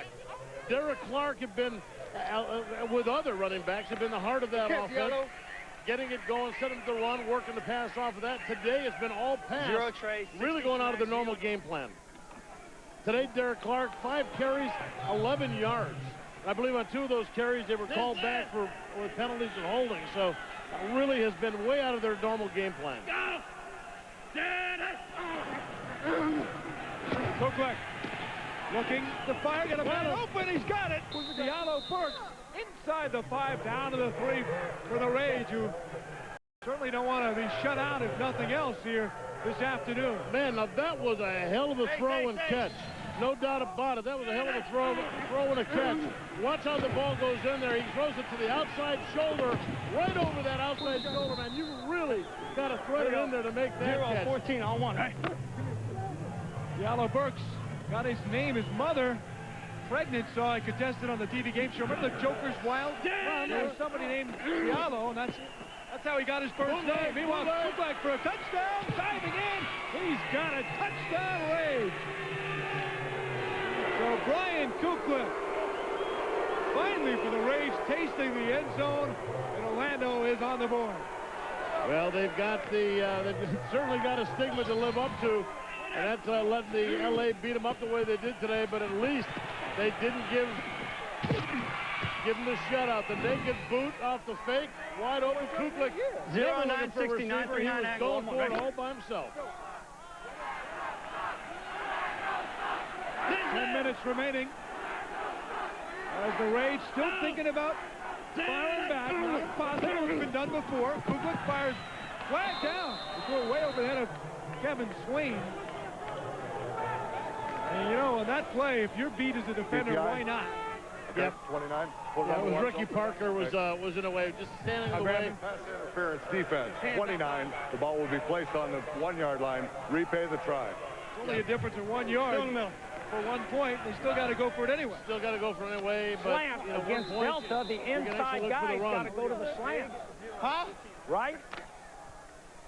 Al Luganville is not thinking about his dinner plans. He's still very much concerned about what is going on.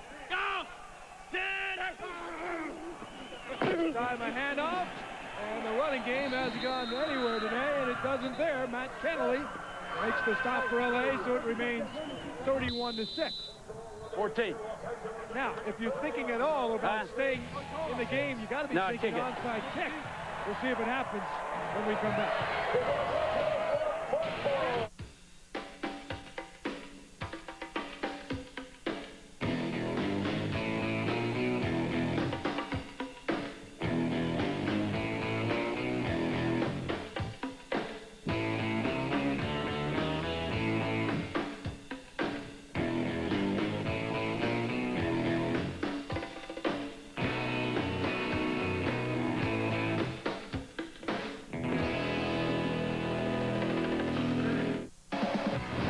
guys who brought you Mary comes a comedy. We could have saved some for the honeymoon. What do you think, Gilly? That gets to those hard-to-reach areas.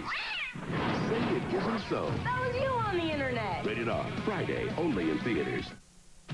I'm walking around mud, rocks, rain. My feet are comfortable, and that's the most important thing. With Wolverine DuraShocks, comfort is a guarantee. Honey, did you get paper plates? The last time you paid for it. You got ice, right? Short trips really beat up your engine, but Pennzoil with Pure Base is formulated to protect against the harshness of everyday driving. We can't change the way you have to drive, but we can protect you from it. What kind of steaks did you get? That's gotta hurt. Stop and go. Protection from Pennzoil. Buy 5 quarts of Pennzoil and a Purelator Premium Oil Filter at Pep Boys and get $3 back by mail. Thinking of you. Love always, Jessica. They're beautiful. They smell so nice. You're a lucky man. The Whopper says, nothing says I love you like flame-broiled beef. You mind if I call her?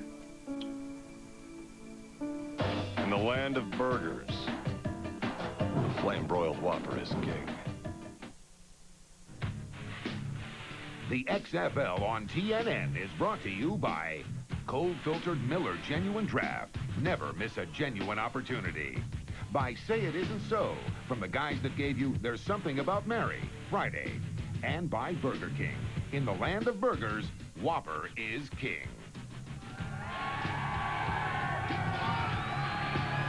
Back in beautiful Los Angeles, an absolutely spectacular weekend. I think they took the weather we had last week in San Francisco and threw it down here. And you lived there. You've had a lot of rain lately on the weekend. You know, I'm surprised there's so many people out. I figured they'd be out at the beaches or something. They've been raining every week in Southern California. Hey. Finally, it's a sign of spring. But I guess the sign of spring now in Los Angeles is extreme football. Well, they got the word. That's for sure. The XFL in town, and they've made it a part of their Sports Sunday. Catch a game near you.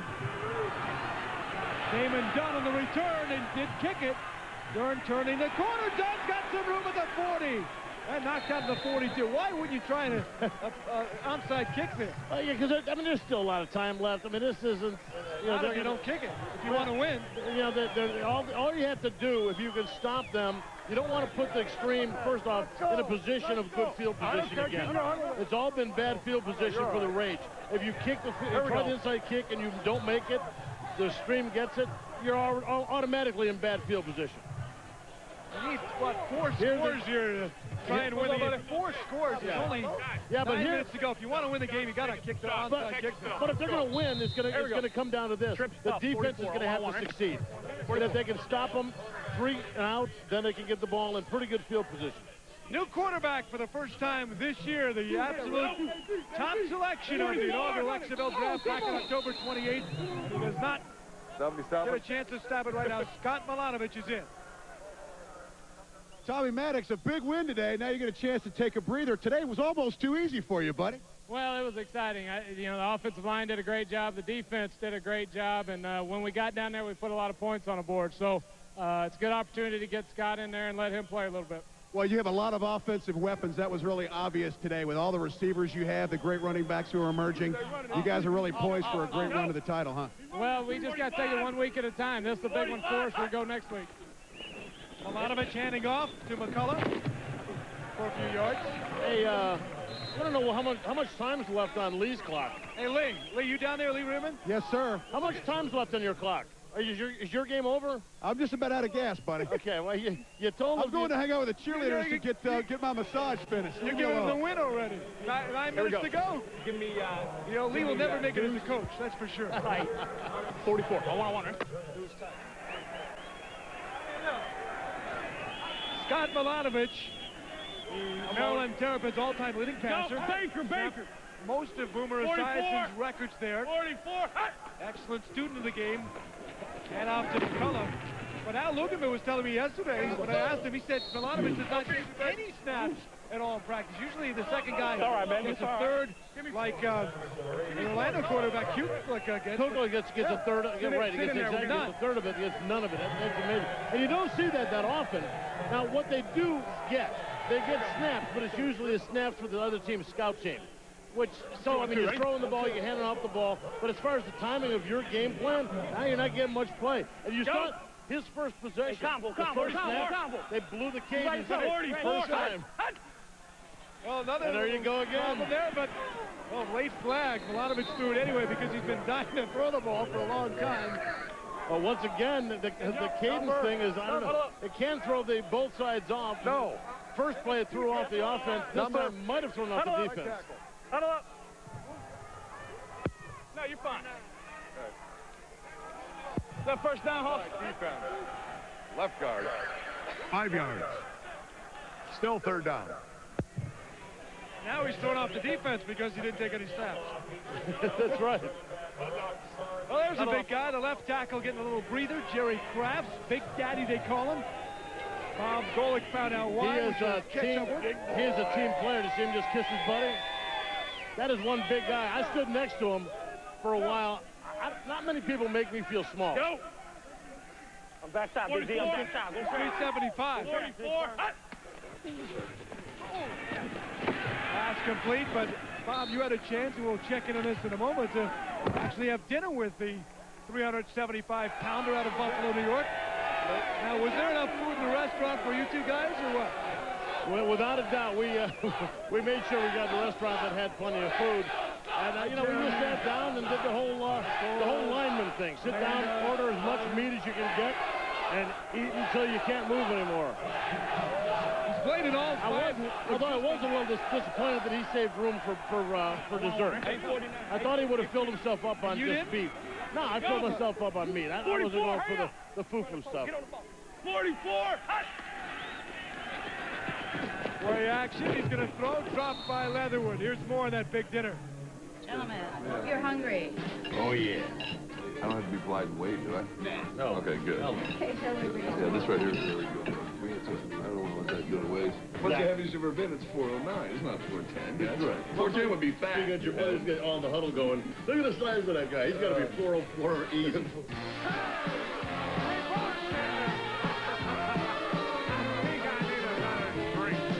What do you mean? Go. 45. There he is. 45. Oh, they love Big Daddy and that big gut of his. But we were talking to him, too.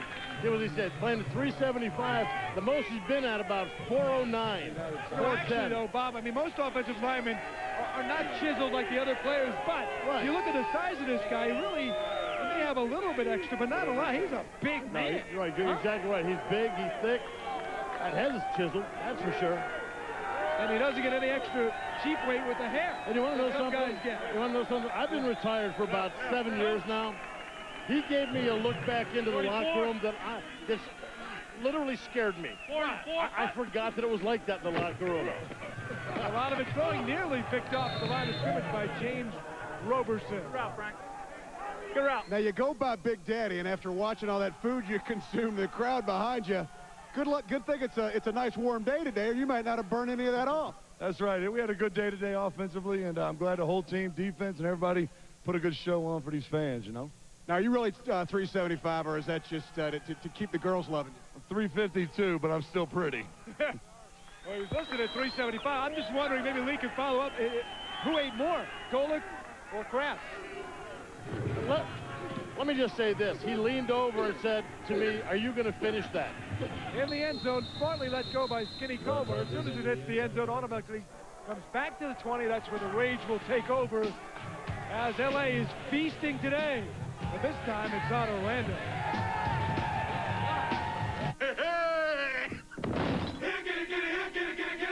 Oh, kitty.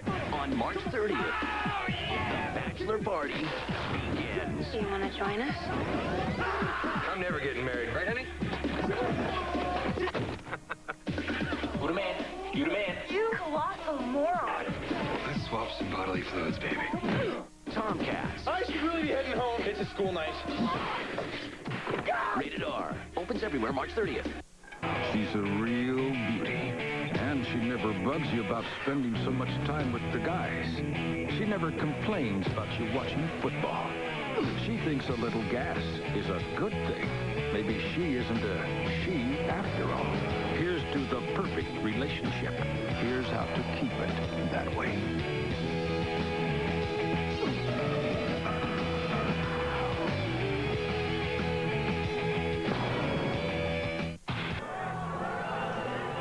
Well, Dave, the Rage may be hanging their heads a bit after what has been a terrific season so far, averaging, Bob, a league high 26. The rushing yards not there today, 6 points.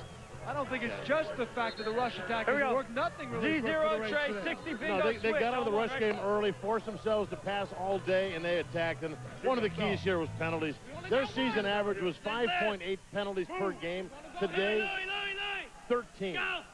And it's not just the number of penalties, but it's when they come sometimes. It really hurts you. In motion, Skinny Culver. Nice catch. Swain gets the catch to the 37-yard line. There's the Keyshawn Johnson. He's out here. Yeah, talking to Scott Milanovic. GM's right there. You know, it's I'm going to start coaching, and I needed something to do until I finished my degree. Because we just bought a house and just bought another house up upstate New York. What are you doing? Keyshawn Johnson. Talking to Milanovic. Go over the middle, complete to Swain. Kevin Swain diving inside the 50-yard line. So we'll listen in a little more. I'm about to throw one deep. No, I don't. I stopped dipping. My man's got the expensive yellow diamonds. He's got the expensive yellow diamonds. I had DeWitt with me yesterday. Keyshawn Johnson on the right there in the tan shirt with the jeans. Great wide receiver for the Trojan as well. A lot of UCLA and USC stars are out here playing. Mario Bailey making the catch there. On the ball, on the ball, on the ball, on the ball. Ralph, he was on the ground now.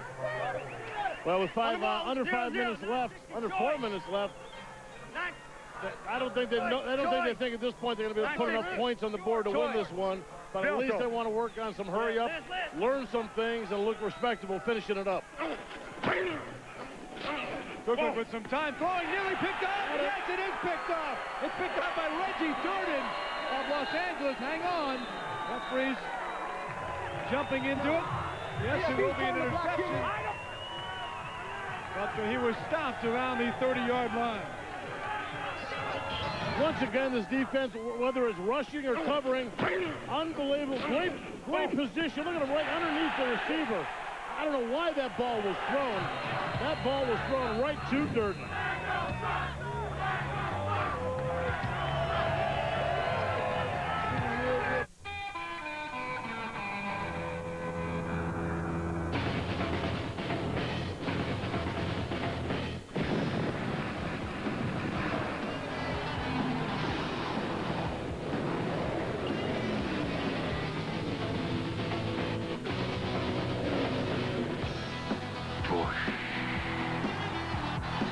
For the mountains of Busch Beer.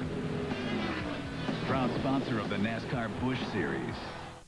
The Weekend Warrior. He doesn't play for money. He doesn't play for glory. He plays for the love of the game. No, we don't. We do it for them. If it's a legal procedure you want, score with Stacker 2, the world's strongest fat burner.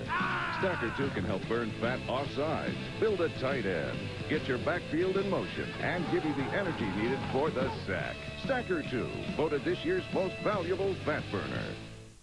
My boots, they're very important. I got to walk around all day in them. They better be comfortable and they better be right. These are my feet. With Wolverine DuraShocks, comfort is a guarantee. Walking around on your feet, you're on those 8 hours a day. That's a third of your life you're standing on your feet here at work. You need to be comfortable. With Wolverine DuraShocks, comfort is a guarantee.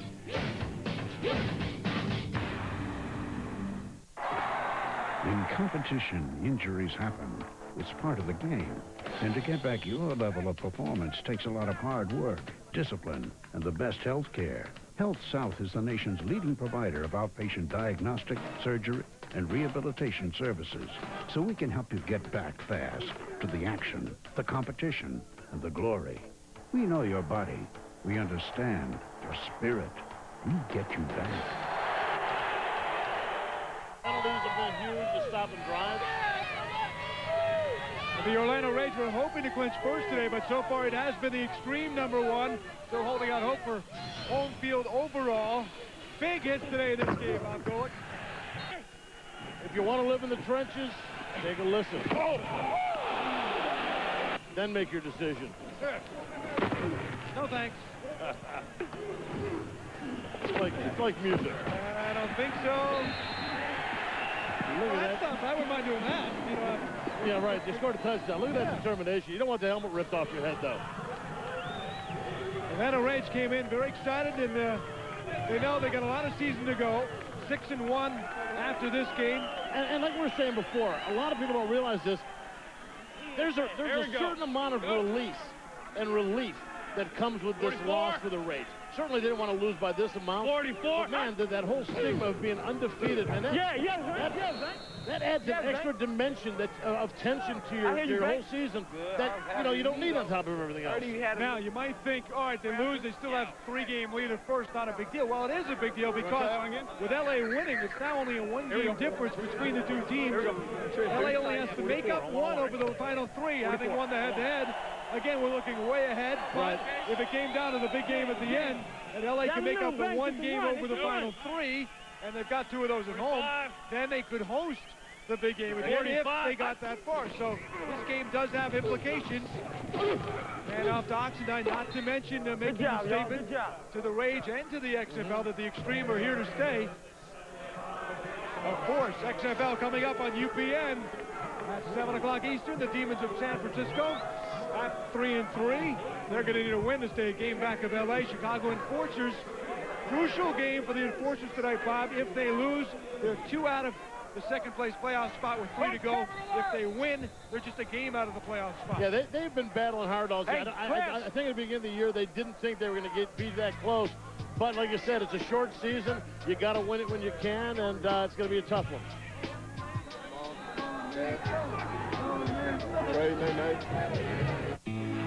As we're making our way up the hill, I can hear gunshots echoing in the distance. Let's go, soldiers. You will not have a whole lot of time. Fires, once you have that magazine. I'm a little bit nervous because I've never done this before. Left side is ready. Right side is ready. The middle is ready. It's all about precision and confidence. Log on. Watch Michelle hit the mark. Only at GoArmy.com. If you can't stop here, stop here for 25% off the regular price of Midas VSD brake pads and shoes. They've got a lifetime guarantee, and they're the best we've ever offered. They're quieter, they stop faster, and last longer. And if they wear out, we'll provide you with new ones at no charge for as long as you own your car. So for 25% off VSD brakes, go Midas. This spring. I'm La Muzinda. La Mu what? La Muzinda. Ah. Means goddess of light. Cool, do your thing. Good men aren't hard to find. Morris Chestnut, D.L. Hughley, Bill Bellamy, Shamar Moore, The Brothers. Rated R opens Friday.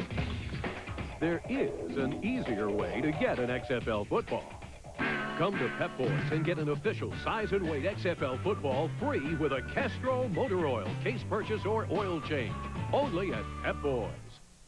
Sports drinks, not cutting it, okay? What do you bench? 350. Gallons? By the way, your body called. Yeah, looking for some vitamin D and A. Come on! Hey, I found a quarter. Can I get a spot here? Yeah. What are you drinking? Sports drink. Sports drink.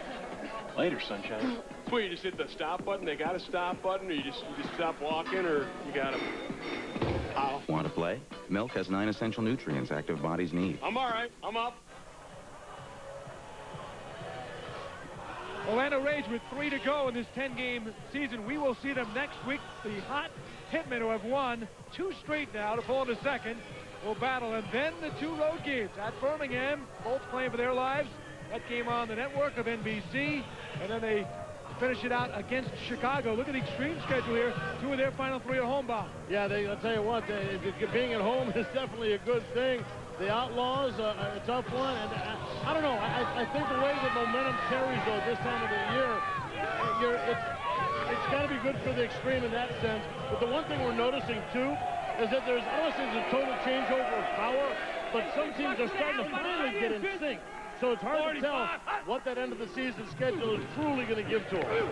Tommy Maddox had a huge day, a couple of touchdowns. Let's get the chance, and he finds Darnell McDonald, who already has 2 touchdowns.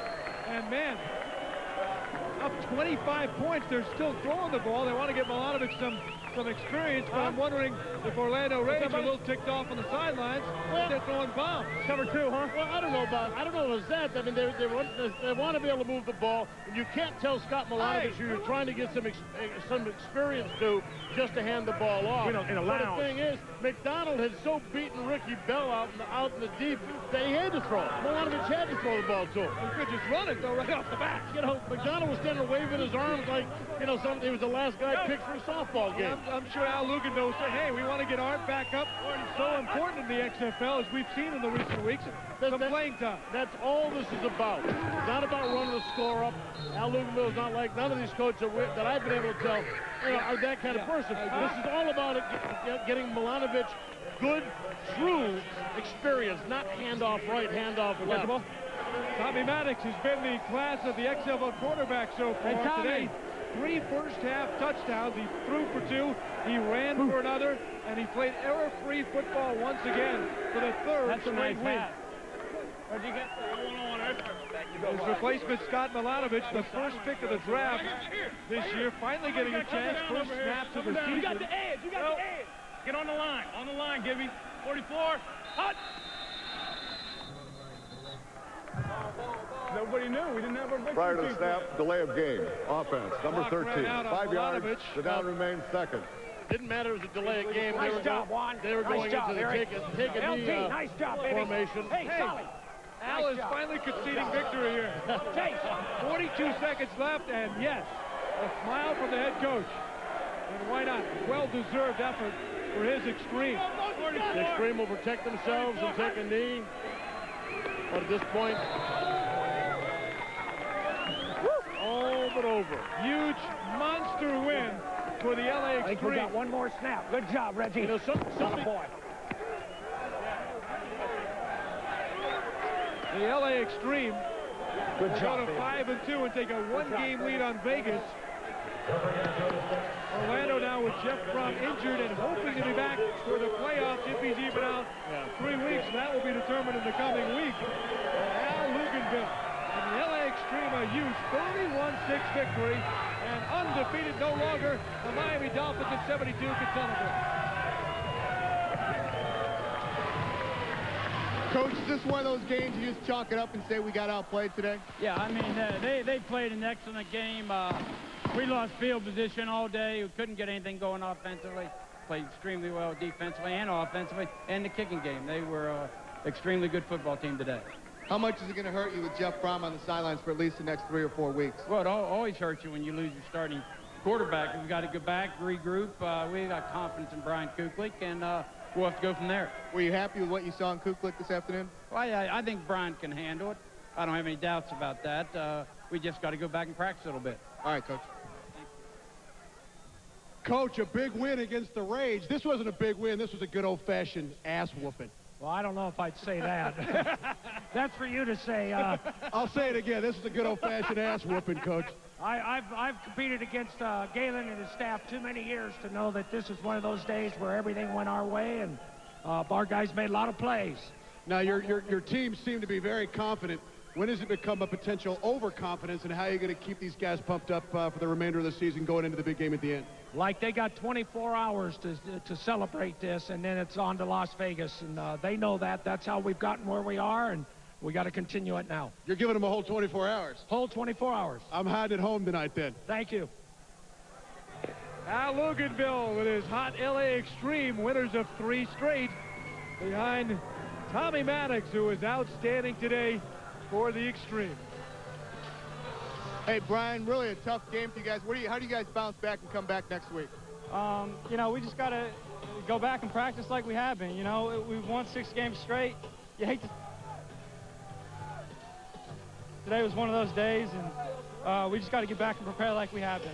Have you guys ever had that many breakdowns on the offensive line like you had today? No, never. You know, the first quarter, we're the least penalized team in the league, and we come out, we got penalties all over the place. So, you know, just from the very get-up, it didn't go for us. Now, if this team gets into the playoffs, you're going to be the guy that has to lead them. What are you going to do, and are you looking forward to that? I can't wait. You know, I've been looking forward to this, and looking forward to taking the first snap next week and playing the whole game. All right, Brian. Tommy Maddox, we already talked about a big win about halfway through the end of the fourth quarter. Coming up next week, how do you guys stay pumped and ready to go into the draft for the end? Well, you know, next week's a big division game for us, so it won't take long to get us pumped up. This was a good win for us, but next week we get back in the division, and we got to go play well. Well, Coach Lugenbell says you got 24 hours to enjoy this. How are you going to enjoy it? Well, I'm going to go home and be with my family, but everybody will enjoy it. We'll get back to work next week. Everybody knows what we got to do, so we're still a long way from where we want to be. Well, they told me the hot tub's empty if you want to go down to the end zone there. Well, that might not be too bad. Tommy Maddox accounting for 3 touchdowns today, and everybody wants a piece of the quarterback who started for UCLA and left after his sophomore year, twirled in the NFL for several years.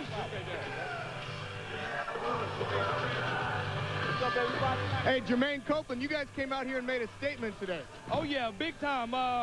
Hey, we knew they're the undefeated team, but we know we got a better team. The LA Extreme hadn't really played real football till today, and that's what we came out and did, played real football. You guys think you would dominate the way you did today? Oh, yeah, basically, we totally dominated. I mean, the whole offense and defense, that's just the LA Extreme at its best right there. If we play like that the rest of the season, everything's on lock. You can guarantee that. Is this a team that can win the championship? It's a team that's going to blow somebody out at the championship, trust me. Very nice. Confidence. Juan Long, a defensive spectacular performance today, and one play sticks out in everybody's mind. It was you hitting Jeff Brohm, and the young guy's out for a couple of weeks. It was a big game for us. We know Brohm was a big QB for them. Really, he's their leader on the team. Once he got out, we were saying we were going. He killed the head, body followed. Now, a lot of people have said that the defense for the Extreme hasn't quite been keeping up with the offense. Does this kind of silence those critics, you think? It definitely does. I mean, beginning of the year, I know we had big plans, but so far last 2 games, we didn't play up to par. This game here, we came out, played well. The critics not being quiet. I hear Tommy Maddox wants you to join him in the hot tub in the end zone. Great game. All right. The LA Extreme smiling today after this huge victory. 25-zip and a half, 31-6. The final. We'll be back with more. We'll go to the locker rooms and catch up more with the players. The LA Extreme moves to 5-2 and a 1-game edge in the West. The Orlando Rage, their first defeat of the season.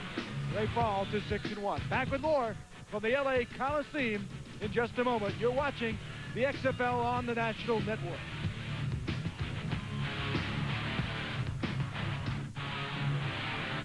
The weekend warrior. He doesn't play for money. He doesn't play for glory. He plays for the love of the game. No, we don't. We do it for them. If it's a legal procedure you want, score with Stacker 2, the world's strongest fat burner. Stacker 2 can help burn fat offside, build a tight end, get your backfield in motion, and give you the energy needed for the sack. Stacker 2, voted this year's most valuable fat burner. She's a real beauty, and she never bugs you about spending so much time with the guys. She never complains about you watching football. She thinks a little gas is a good thing. Maybe she isn't a she after all. Here's to the perfect relationship. Here's how to keep it that way.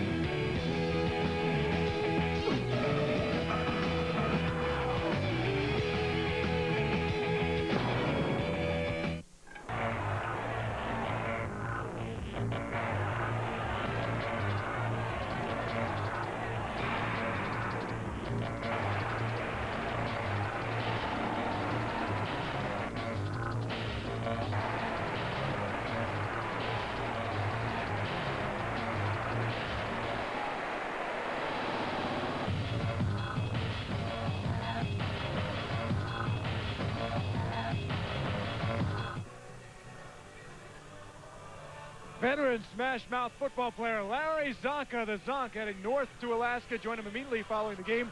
For those of you on the West Coast, go behind the scenes with the ground-pounding drag racers on popular hot rodding television. I don't know if Zonka has a 39 on the back of that green jacket, but you'll find out next on north to Alaska on the East Coast at 7. Popular hot rodding is at 4 p.m. out west.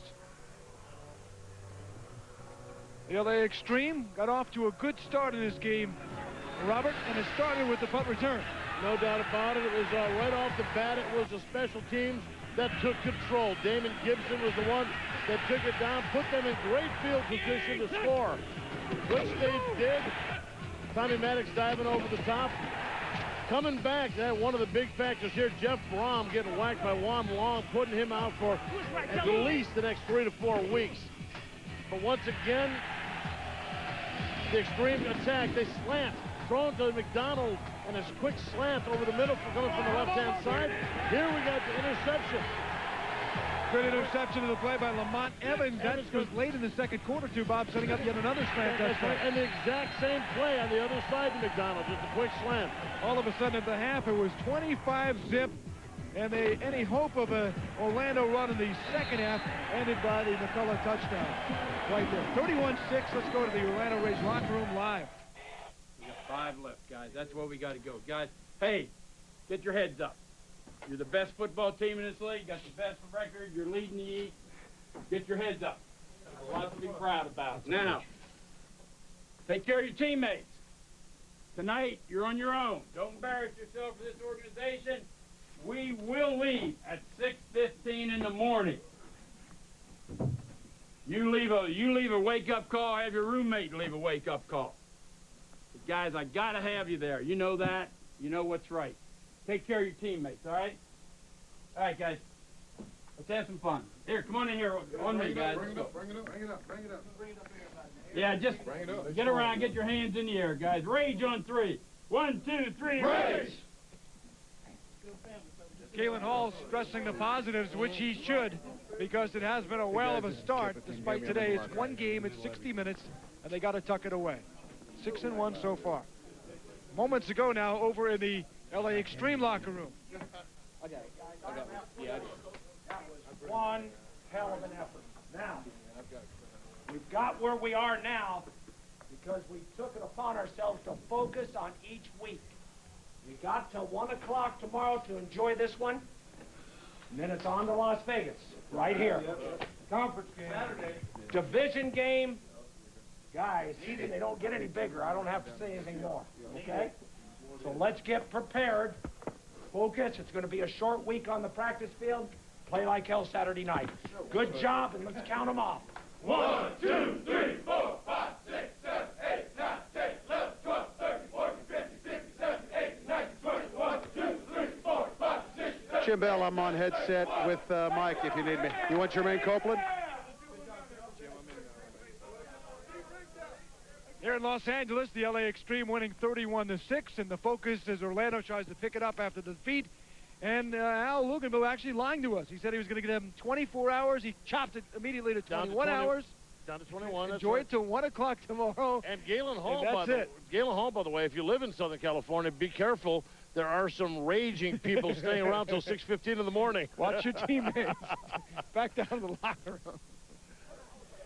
Damon Gibson, some big plays by you early on kind of set the tone for this LA Extreme victory. Did you come into this game knowing you had to do that? I come into every game knowing I have to do that. That's my job. I'm the punt returner, and my job is to get us in good field position. I know with the weapons we have on this team, it's like none other. You know, we get us down there, that part of the field, we're going to score. So I knew we were going to win this game if I would, come to play today. Now, why is the LA Extreme team gelling so well at this late stage? Man, it's late in the season. I think this is the best time to be playing your best football. And we talked about it all camp. Some things didn't go our way. We had a few injuries, guys get dinged up, and we wasn't clicking. But, I mean, we still managed to pull out a few games. But we know we're the best team in the XFL, and it's the right time to be playing good football, and we're looking forward to winning the championship this year. LA the pick by many of the experts in the preseason. Didn't look that way when they lost their first game, but they have responded since losing that first game by winning 5 of their last 6. Hey, Derek, coach was in here talking to you guys. You guys still have a lot to be proud of, but a tough day for you guys. Oh, yeah, hey, they came out, they played ball. We started out flat, and We tried to pick it up in the second half, but it was too late. You know, they had a great game plan ready for us, and they came out and played ball, and we didn't. What happened with the running game today? You guys never really got it started. You barely touched the ball. We started out. We got some good yards right out the bat, but I had a couple of penalties that brought it back, and you know, and from there and there, it kind of went downhill from there. Is there anything positive you guys can take from this game? Oh yeah, it's just a reality check for us, and hey, this one behind us over with now. We just got to get ready for next week. All right, Derek. Stop the streak. That's They right. did it. That's right. And Derek Clark, well, you know, he's a guy that they've relied on quite a bit. Today, 5 carries, only 11 yards. Certainly they went away from him, and I don't know, maybe they learned a valuable lesson. Don't go away from the ground attack if you're going to win a game. There was talk, Bob, about the Outlaws early in the season, the Demons, and both of those teams could still be in the mix. The Rage, of course. All of a sudden, the LA Extreme, they show you today they may be the best team in the XFL. And you know what? It was so complete today. And, you know, it sounds cliche when you talk about complete games. But the special teams, as we've said so many times, set the tone not only for the game and the excitement, but also the field position. And when that, you know, came, then the offense took it to it. Then the defense went after the Rage offense and beat them up. And it was a total team victory. We told you there would be explosives, but as it turned out, it was lopsided. It was all LA. The streak is over. The weight, maybe perhaps, Bob, off the shoulders of Orlando now. Still have a good 3-game edge in the Eastern Division. Final thought? There's no doubt about that. The weight is off them now. They're still in the perfect position. If they can run out the course of their schedule, don't discount that Orlando Rage team just yet. Next week, we'll have the Hitmen and Orlando on TNN at 1 o'clock. LA in the big NBC game, hosting Las Vegas. Final score again, 31-6. Football fans, more XFL action right now on UPM. The San Francisco Demons take on the Chicago Enforcers at famed Soldier Field. For Bob Golick, for Kip Lewis, Lee Rearman, the entire crew, Craig Minervini, so long from Los Angeles, where the Extreme have won their 5th game of the season, 5 out of 6, to take a 1-game lead in the West. Orlando now leading by 3 in the East. From Los Angeles, Craig Minervini, so long. This is the XFL on TNN, the national network. Hey, TNN, Miami Vice. Unleashed an explosive offensive attack. Desperate teams do desperate things. Boy, business has picked up here for the New York Hitmen. New York has a burst of momentum after a last-second comeback win put Tillman's squad smack in the middle of the playoff picture. Wally, back to throw. The pass. Oh, touchdown! Zola Davis with a $100,000 catch. He thought he'd seen it all. He ain't seen nothing yet.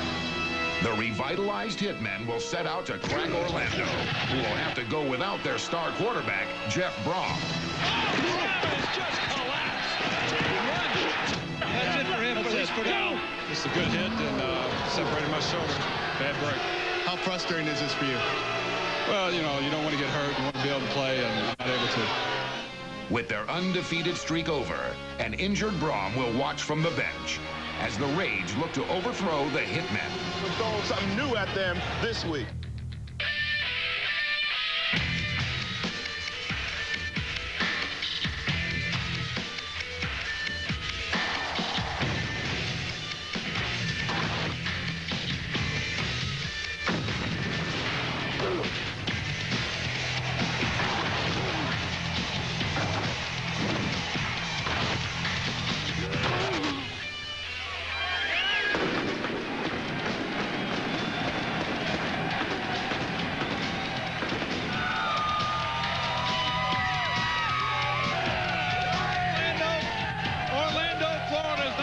theme parks anymore. Rage fans have a lot to root about.